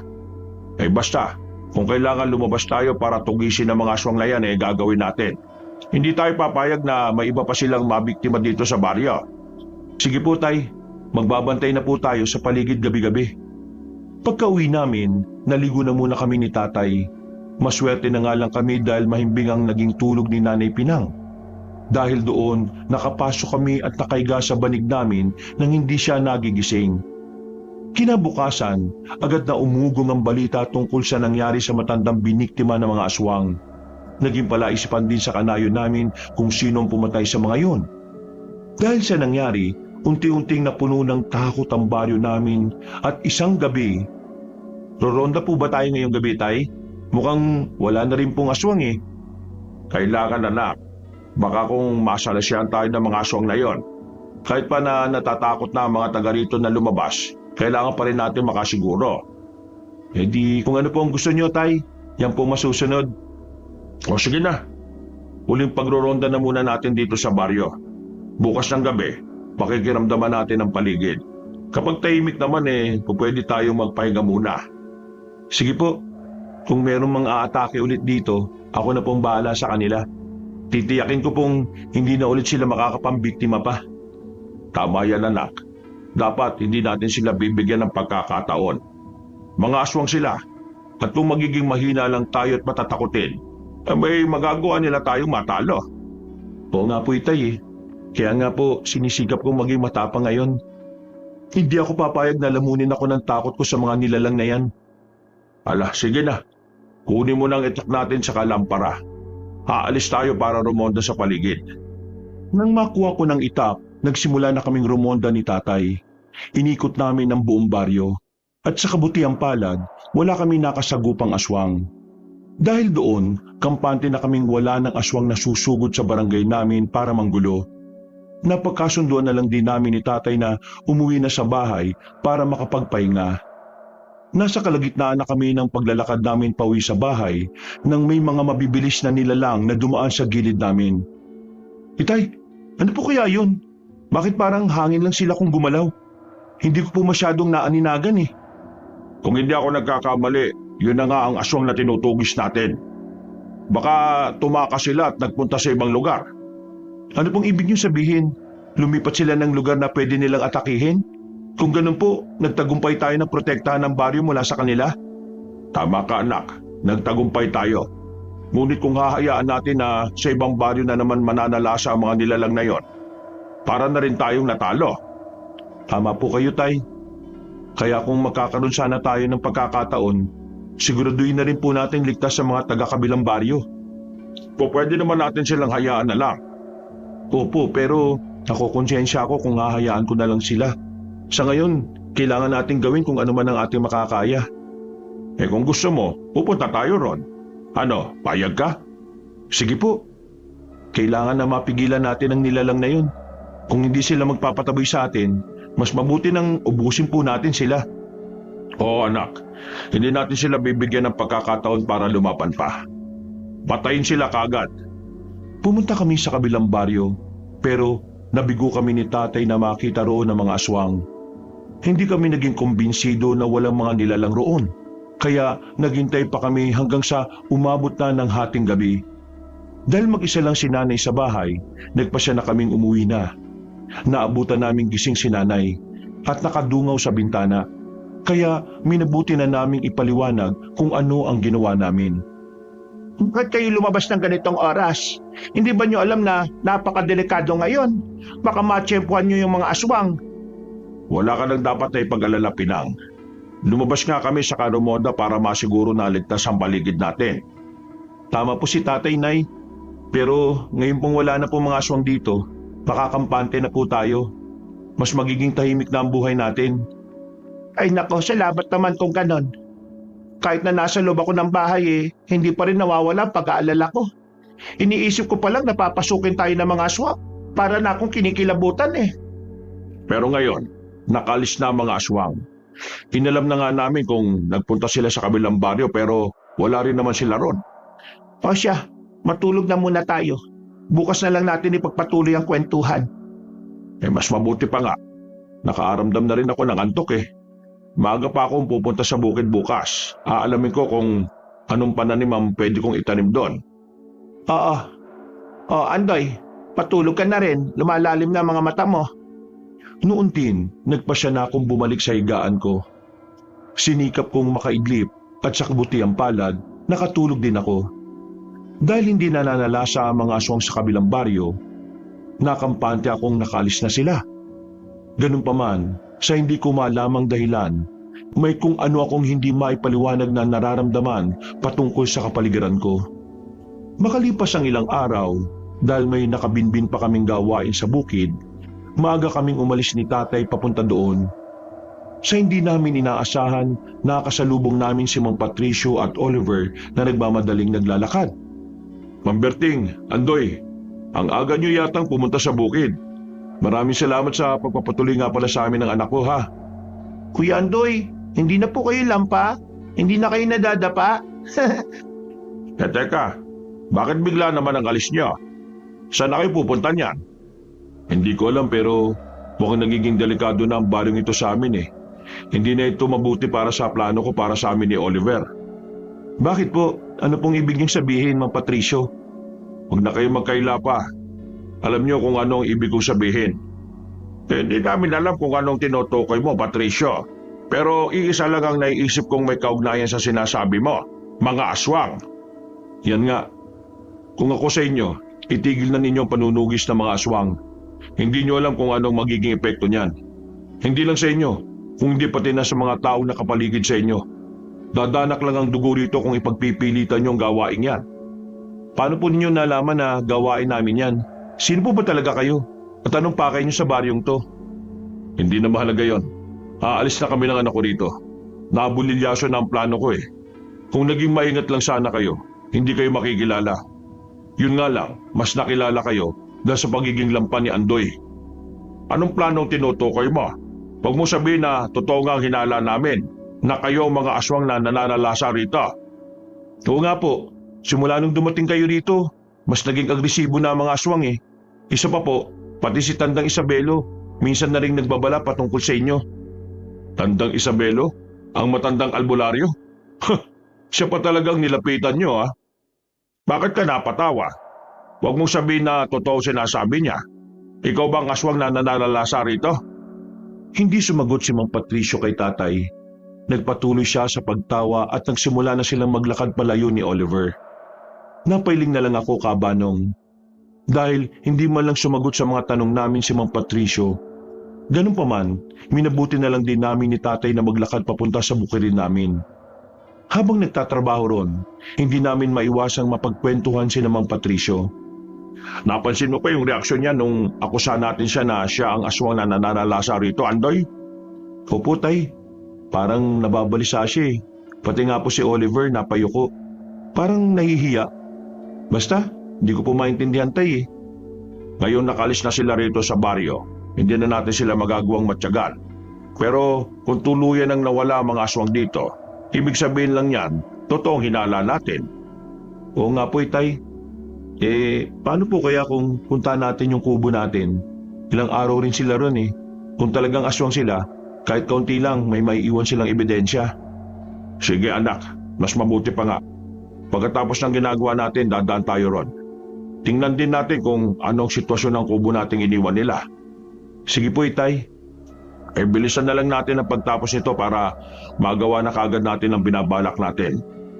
Nang matapos na namin ni tatay ang paglilinis ng pilapil at ang pagtatanim namin, agad kaming dumiretso sa lumang kubo namin. Inalam namin kung may mga naiwan sila Mang Patricio ron, pero wala kaming nakita. Maliban sa isang gutay-gutay na damit na puno ng dugo. Sinabi ni tatay na kung karaniwang tao lang si Mang Patricio, hindi sana magiging ganun ang damit niya. Paano po kaya nagkakamali po tayo, itay? Paano po kung isa pala siyang manunugis ng aswang? Baka po nakipaglaban siya sa aswang kaya naging ganitong damit niya. Ano ka ba naman? Nakita mo naman na kahit lampa ka, parang mas mahina pa nga siya sa iyo eh. Hindi naman po natin mahuhusga ng taong yun. Hindi nga natin siya nakausap ng matagal, di ba? Oo nga, ano. Paano kaya kung totoo yung naiisip mo? Kaso, kung manunugi siya, bakit hindi man lang natin siya nakita nung may mga nakasagupa tayong aswang? Sa bagay, may punto rin po kayo. Mabuti pa nga, si Tandang Isabelo nandun nung sinubukan nating tulungan ng matanda Yun nga lang, nabigo tayo. Mas nauna pang kainin ng mga aswang ang laman loob na matanda kaysa sa pagdating natin Teka, paano po kaya kung si Tandang Isabelo po yung pinuno nila? Paano po kung isang ang manunugi si Mang Patricio at ang matandang albularyong yon ang kanilang hinahanap dito? Ay nako, Andoy. Ang likot talaga ng utak mo. Para kang bata Tara na nga, umuwi na tayo. Gutom na kasi ako Napatango ko kay tatay at nauna na ako naglakad sa kanya. Habang pauwi, hindi nawala sa isipan ko ang bagay patungkol kina Mang Patricio at Tandang Isabelo. Sinabihan ko si tatay na pumunta na kami sa bahay ng matandang albularyo para magtanong. Pero tumanggi siya at sinabing sa susunod na araw na lang. Pagka-uwi namin, kumain lang kami at napagkwentuhan namin ang pag-alis ni Mang Patricio. Isinuwalang bahala ni nanay yon at sinabing hayaan na lang namin ang mag-amang dayo. Kung ano man ang intensyon nila rito ay bahala sila. Ang importante, hindi nila tayo sinaktan. Pinatuloy naman natin sila sa kubo natin. Nasa kanila na yun kung ano ang isusukli nila. Tama ka, pero ngayong nakalis na sila, malabo na silang bumalik pa. Kung talagang ang aswang si Patricio, mas mabuti na nga itong lumayas na sila sa baryo natin. Oo nga po, marami na rin kasi ang napirwisyo ng nilalang na yun Kung nataon lang na nahuli namin si Mang Patricio na merong masamang ginagawa, malamang napatay na rin namin siya. Kung ginawa niyo yon, sigurado na magiging kawawang anak niya. Maliit pa si Oliver at sigurado na hindi niya alam ang gagawin kung sakaling may masamang mangyari sa ama niya. Sa bagay, pero kung talagang aswang nga siya, hindi pa babayaan ang kauri nila si Oliver. Ang kaso, panigurado na babalikan niya tayo pagdating ng panahon. Subukan lang niya. Hindi ako papayag na gagawin niya tayo na masama. Dadaan muna sila sa ibabaw ng bangkay ko. Ngayon na hindi na nanghihina ang tuhod ko, alam kong makakaya ko na silang labanan. Nagpatuloy kami sa pagkukwentuhan hanggang sa matapos na kami sa pagkain. Dahil natapos na namin ang gawain namin ni tatay sa bukid, nanatili muna kami sa bahay para tumulong kay nanay. Bandang 3:00 ng tanghali, minabuti kong tumambay na muna sa labas ng bahay. Sa hindi ko inaasahan, nakaramdam ako ng kakaiba sa hangin. Parang nagbabadyayo ng panganib. Kaya bahagya akong kinabahan. May kung ano rin sa loob ko na gustong kumawala, pero hindi ko alam kung paano. Nasa ganung kalagayan ako nang lumapit sa akin si tatay. Ibang-ibang ihip ng hangin ngayon, ano? Parang may nakaamba na panganib sa atin. Yan nga rin pong naiisip ko, itay. Hindi po kaya talagang nasa panganib tayo? Baka po may binabalak ang mga aswang laban sa atin Ano naman kaya ang kasalanan natin sa kanila? Bakit kaya tayo ang pinupunteryan nila? Yan nga rin pong naisip ko Kung tutusin, tahimik naman po tayong namumuhay dito. Oo nga. Pero dahil parang nagbabadya ang hangin ng hindi magandang pangyayari, kailangan natin maganda. Sige po, tay. Haasahin ko po yung mga itak natin para mas madali natin masugatan ng mga yon. Sige, anak. Mag-ipon lang din ako ng mga tuyong sanga at dahon. Kapag umatake sila rito, gagawa ko ng siga para mas maging limitado ang galaw nila. Hindi nila magagamit ang kakayahan nila para makapagtago sa karimlan. Kayo po ang bahala, tay. Nagpasya akong pumasok na muna sa bahay para hasain ang aming mga itak. Pagkatapos noon, nagpahinga ako para ihanda ang sarili ko sa posibleng laban. Kinagabihan, nagtaka kami dahil maraming kakaibang ibon ang umaaligid sa baryo. Mas naging malansari ng samyo ng hangin. Kaya lalo pang tumibay ang hinala namin patungkol sa pananalasa ng mga aswang. Ang ikinatatakot ko lang noon ay baka kung madamay ang lahat ng kabaryo namin. Kinagabihan, itay, parang mas nagiging matapang po ang amoy niya na. Kanina, hindi naman po masyadong malansa ang hangin Isa lang ang ibig sabihin niyan, anak. Papalapit na rito ang mga aswang. Ipagdasal na lang natin na sana kakaunti lang sila. Dahil kung marami, baka malagay tayo sa alanganin at mapagdiskitahan pa nila ang iba nating mga kanayon. Basta, kung lalabas man kayong dalawa, mag-iingat kayo ha. Baka kasi kung ano ang gawin sa inyo ng mga nilalang na yon. Huwag po kayo mag-alala, Nay. Kaya po namin ang mga sarili namin. Hindi kami papayag na matalo ng mga aswang na yan. Abay dapat lang anak. Hanggat maaari, protektahan din ninyo ang mga kanayon natin. Sa kabila ng mga pangungutya nila sa iyo, mga kanayon pa rin natin sila. Opo, baliwala na lang din naman po sa akin yun eh. Malakas na po ako kaysa sa dati. At alam kong hindi na ako magiging lampa ulit. Natigil ang pag-uusap namin na makarinig kami ng pag-angil sa paligid. Sinundan yun ng kalabog sa labas ng bahay. Kaya nabahala na kami ni tatay. Agad namin kinuha ang aming mga itak. At kasabay noon, may kung anong tumama sa dingding namin na naging rason para masira yun. Agad naman kaming bumaba ni tatay at napalunok ako ng laway nang makita ang mahigit sa 10 aswang na nakandang umatake sa amin. Itay, anong gagawin natin? Baka po hindi lang yan ang aswang na posible na makalaban natin. Huwag kang panghinaan ng loob, anak. Kung nagawa mo matalo ang 3 aswang nung nakaraan, kahit nagamit lang ang lakas at liksi mo, yan din ang gagawin mo sa kanila ngayon. Sige po, tay. Pero baka po hindi ko kayanin, ha? Huwag ka mag-alala. Tutulungan kita para mas mabilis nating matalo ang mga nilalang na yan. Sige po, tay. Gagawin ko po ang lahat para hindi tayo mahirapan sa pakikipaglaban sa mga demonyong yan. Sumugod sa amin ang mga aswang. Hindi naman kami nagpatinag at nilabanan namin sila gamit ang itak namin. Nasa ganung kalagayan kami nang marinig namin ang pagsigaw ni nanay na humihingi ng tulong. Agad ko namang sinabihan si tatay na tulungan na lamang si Nanay Pinang. Nang makalis na si tatay, itinoon ko ang buong pansin ko sa mga aswang. Walang ano-ano, may nakita kong ibang aswang na papalapit at sa kabilang direksyon na may si Mang Patricio. Kalaunan, nagawa ko matalo ang mga nilalang sa paligid ko, kaya patakbo kong sumugod sa dayo. Tama nga sinabi ni tatay at ni Tandang Isabelo. Kayo nga ang aswang. Ano, mga alagad ba ninyo mga umatake sa amin? Ano motibo nyo? Ha? Anong ibig mo sabihin? Hindi ako aswang.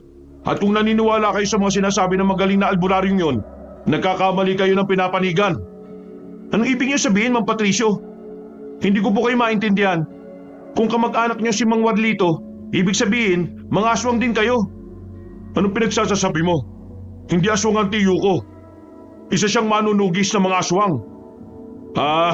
Alam ko na. May nagpapakalat dito na isa siyang aswang, tama? Kung hindi siya aswang, sinong totoong aswang?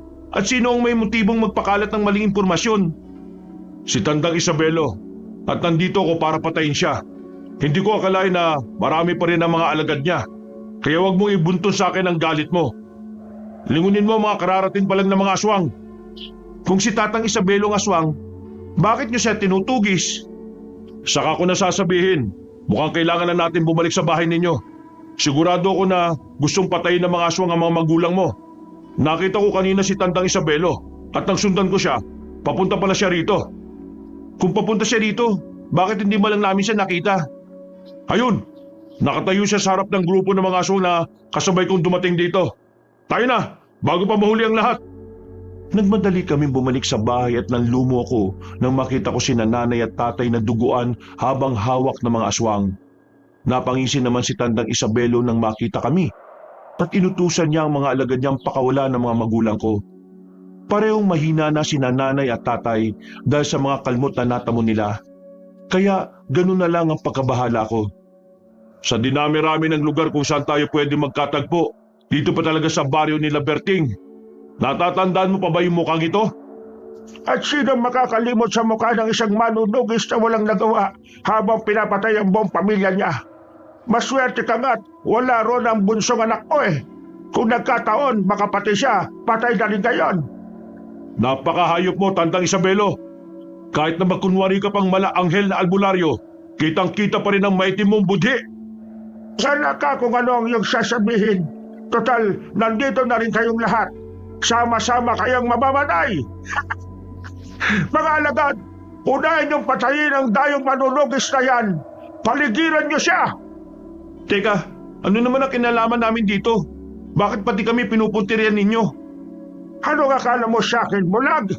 Alam kong berdugo ka rin ng mga aswang. Ang mga katulad mo ay hindi dapat na binubuhay. Isa kang traitor. Anong traitor ang pinagsasasabi nyo, ha? Hindi ba nabanggit sa'yo ng mga kinikilala mong magulang? Pwes, hayaan mo nga ako ang magkwento sa'yo na kasaysayan mo, binata. At sino ka para malaman kung anong naging nakaraan ko, ha? Hindi mo alam kung ano ang rason ng pagtatago ng mga magulang mo rito sa iyo. Pero hindi mo sila totoo nga matila. Ako ang nagdala sa iyo sa tapat ng pintuan nila para alagaan nila. Apo kita, Andoy. Gusto sana kitang gawing kasangkapan para patayin mo ang ama mong manunugis. Pero nabigo ako. Nabigo ka dahil hindi umayon sa kagustuhan mo nangyari. Iniwan ko ang pagiging isang manunugis para alagaan ang apo mo. Minahal ko siya ng buong buo. At nawala sa kanya ang puot na sinubukan mong sanang italim sa puso niya. At ngayon, nandito, hindi bilang lolo niya, kung hindi bilang isang kaaway. Wala kang silbi, Andoy. Pero bibigyan pa rin kita ng pagkakataon. Dahil apo kita, sumama ka na lang sa akin at bubuhayin ko kinalakyan mong mga magulang. Huwag anak. Huwag mong pakinggan ang aswang na yan. Gagawin ka lang niyang panangga sa mga kaaway niya. At sa bandang huli, kapag hindi ka na niya napapakinabangan, itatapon ka lang niya na parang basura. Hindi ko gagawin yan sa iyo. Ipapamana ko sa iyo kakayahan kong kumain ng kaluluwa para mas maging malakas ka. Hindi ka matatalo ng mga manunugis. At ikaw ang magiging pinakamakapangyarihang aswang dito. Kung ganon, tama nga ang nakalap kong balita.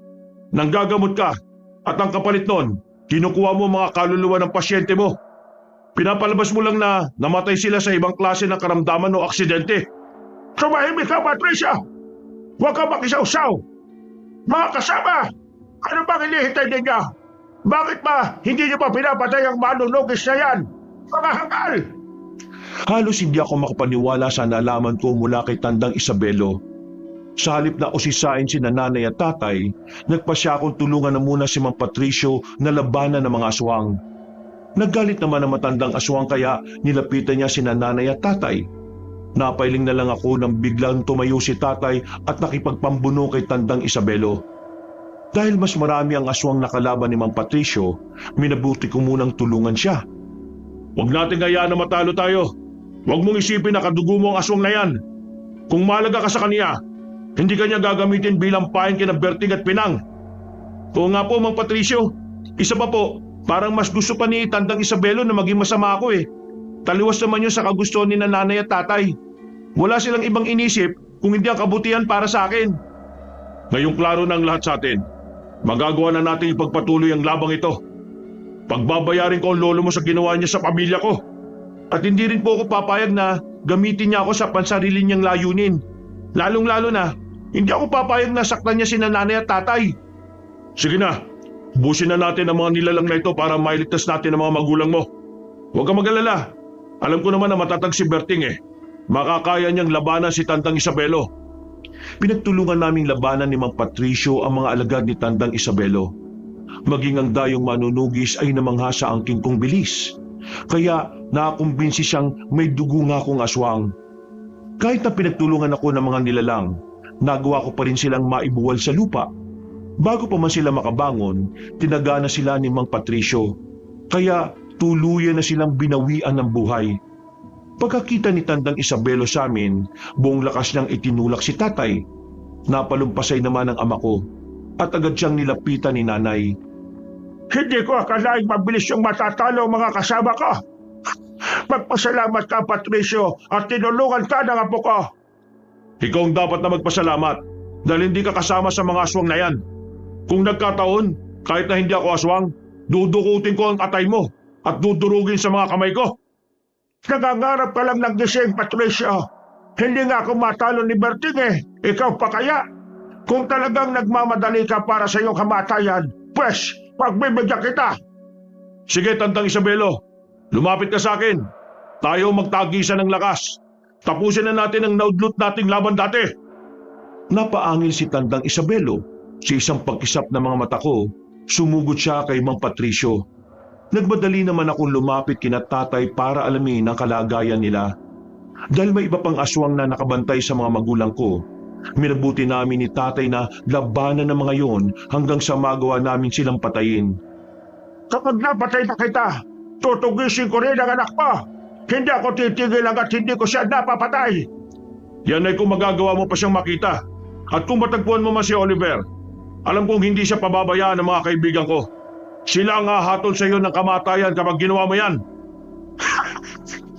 Nakakatawa ka, Patricio. Sa bagay, sila ang hatol sa akin ng kamatayan dahil hindi mo yon magawa. Palibhasa, mahina ka! Mahina! Sige, tingnan natin kung ano magagawa ng isang malakas daw na aswang sa isang mahinang tulad ko. Saluin mo ang talim ng itak ko.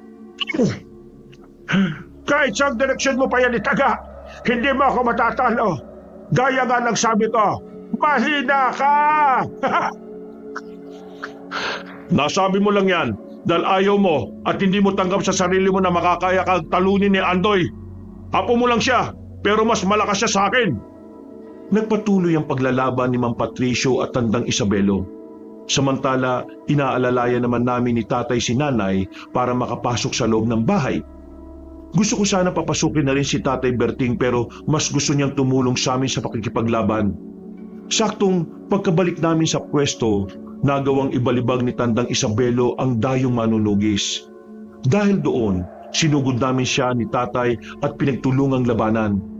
Habang nakikipaglaban sa aswang, kung ano-ano pa ang mga sinabi niya sa amin. Apo, makinig ka sa akin. Hindi ang Berting na ito, kababa. Sila mismo pumatay sa tatay mo. Kaya gusto kong maghigante. Huwag kang magsinungaling. Hindi ako pumatay sa anak mo, kung hindi ang isa sa mga kasamahan ko. At teka, hindi ba't ikaw lang din ang nag-utos noon para magawa mong asawahin ang totoong ina ni Andoy? Masinungaling ka. Hindi totoo sinasabi mo. Paano hindi totoo? Bago mo papatayin ang kaibigan kong yan, nagawa na niyang sabihin sa akin ang patungkol sa nangyari. Hindi ko rin akalain na apo mo pala si Andoy. Hindi ko po siya lolo, itay. Wala akong lolo na may sa demonyo. Kung nagawa niyang ipapatay ang totoo kong ama, sigurado na pwede rin niyang gawin niya sa akin.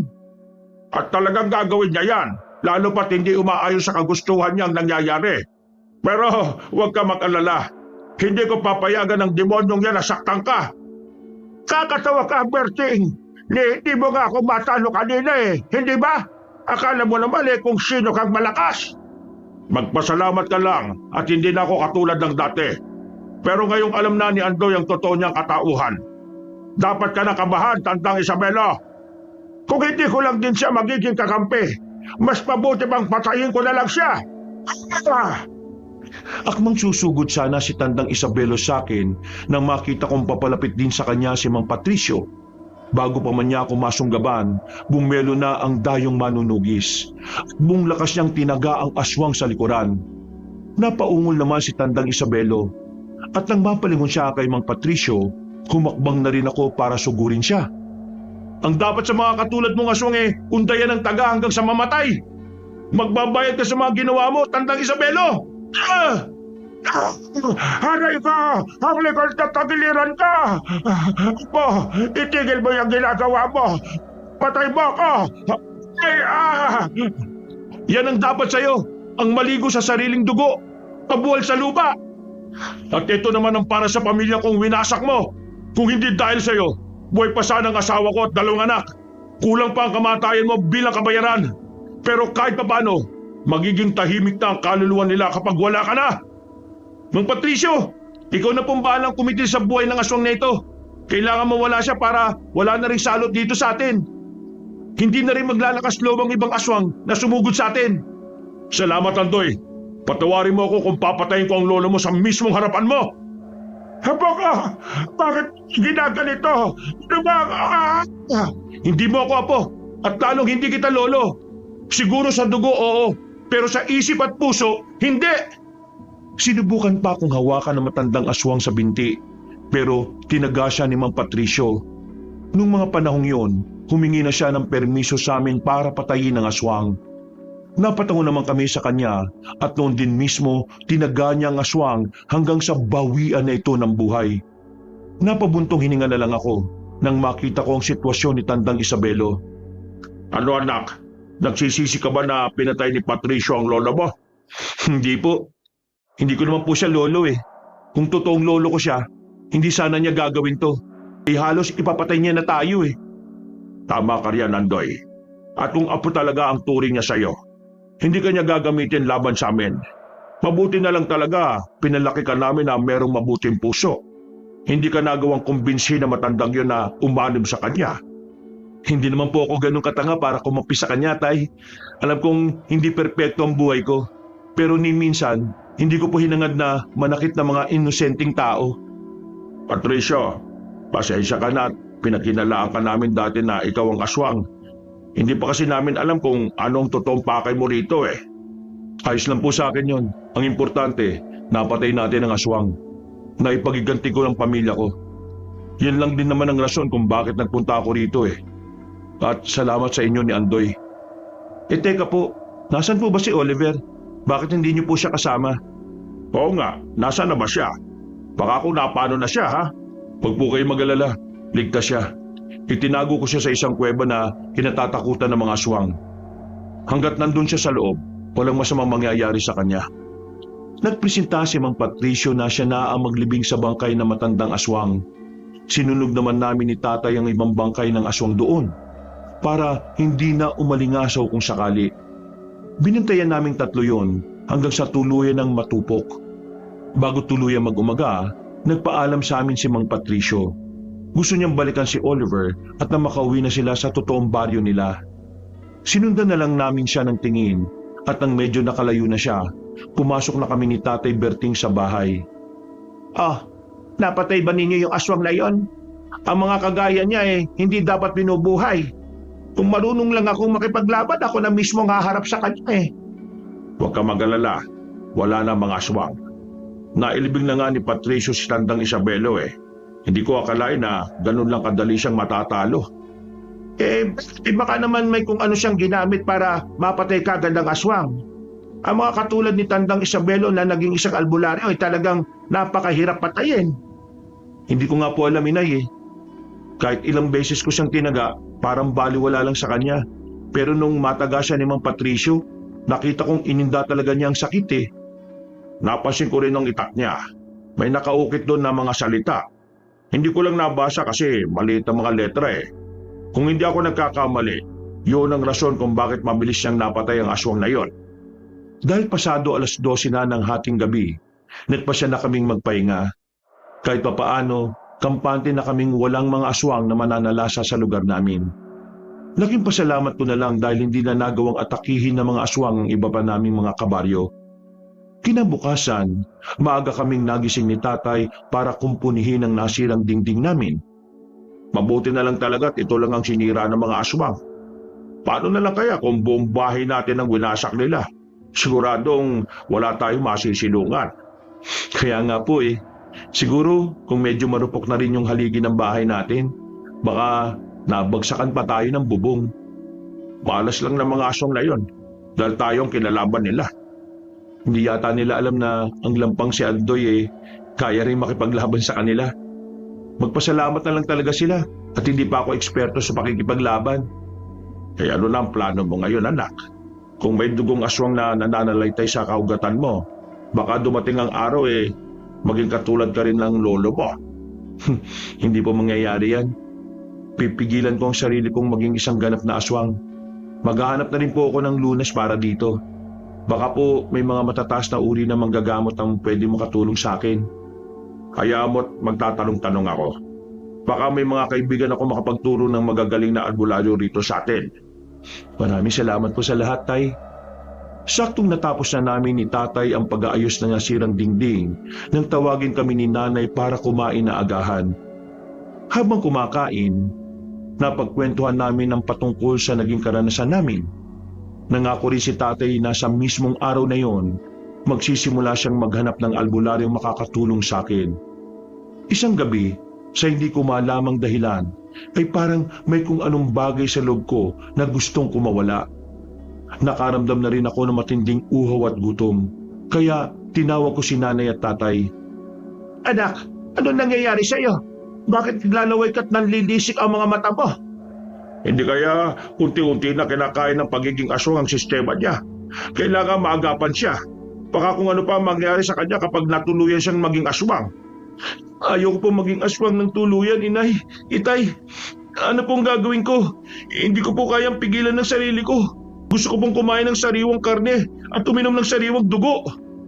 Huwag anak, pigilan mo ang sarili mo. Teka, may lubid tayo rito, hindi ba? Oo. Bakit? Ano bang plano mo? Itatali mo na parang hayop ang anak mo? At hindi ako papayag, Berting. Hindi hayop si Andoy. Kung sa palagay nyo yan ang makabubuti sa akin, gawin po ninyo. Basta ayaw ko po maging alimaw. Hindi po ako papayag na maging ganun ako. Sige, igagapos ka muna namin hanggang sa kumalma ka na. Kapag nawala na ang kakaibang pakiramdam mo, kakalagan ka rin namin kagad. Sige, Berting. Susubukan ko rin siyang buhusan ng tubig. Baka matigil na ang pagiging ganyan niya. Hindi ako papayag na maging kagaya siya ng lolo niya. Hindi! Itinali nila ako sa kawayang bangko at siniguradong hindi makakatakas. Nang maigpit na akong nakatali, binuhusan ako ni nanay ng tubig, pero hindi nawala ang kakaibang init sa loob ko. Habang nasa ganong sitwasyon, ipinagdasal ko na sana'y kumalma na ako. Walang ano-ano, naisipan kong ipakagat kay tatay ang hinlalaki ko sa paa. Agad naman niyang ginawa. At saktong nakaramdam ako ng sakit nung mawala ang sumpong ng pagiging aswang ko. Ano, Andoy? Kalmado na ba ang pakiramdam mo? Hindi ka na ba sinusumpong ng pagiging aswang mo? Diyos ko naman, pagalingin po ninyo ang anak namin. Kahit paano po, maayos na po ko. Nawala na rin po yung kakaibang gutom at uhaw ko.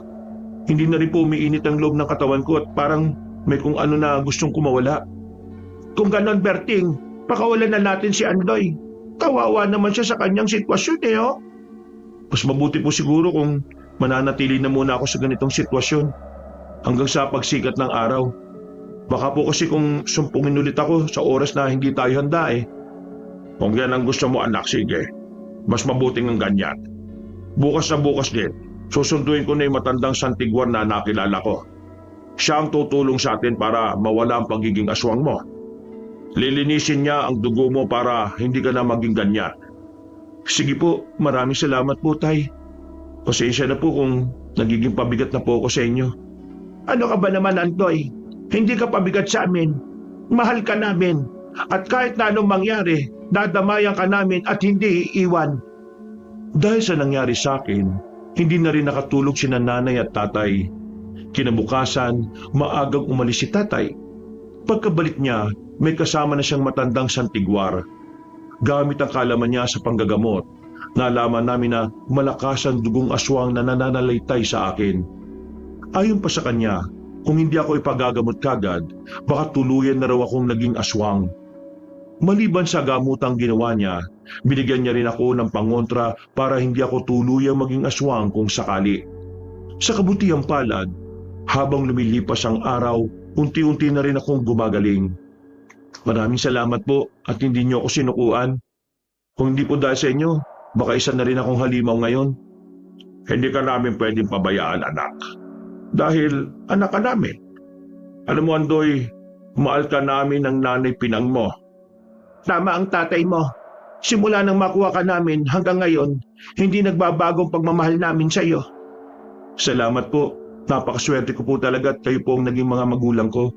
Hindi ko po alam kung ano na ngayon ang kapalaran ko kung sa ibang tao ako napunta Magpasalamat tayo sa Diyos dahil itinadhana niya na tayo ang maging magkapamilya. Magmula noon, naging normal na ako. Hindi na rin nangihina ang tuhod ko. At kalaunan, nakakalimutan na rin ng mga tao ang naging bansag ko dati. Makaraan ng ilang taon, nagpasya kami ni nanay at tatay na lumipat sa bayan. Naisip kong mas maiging doon kami dahil malapit sa pagamutan at malayo sa mga aswang. Sa ngayon, pareho na silang wala kaabanong at nagkaroon na rin akong ng sarili kong pamilya. Hindi ko na rin itinago sa asawa ko ang nakaraan ko at maswerte ako dahil tanggap niya ang buong pagkatao ko. Wakas,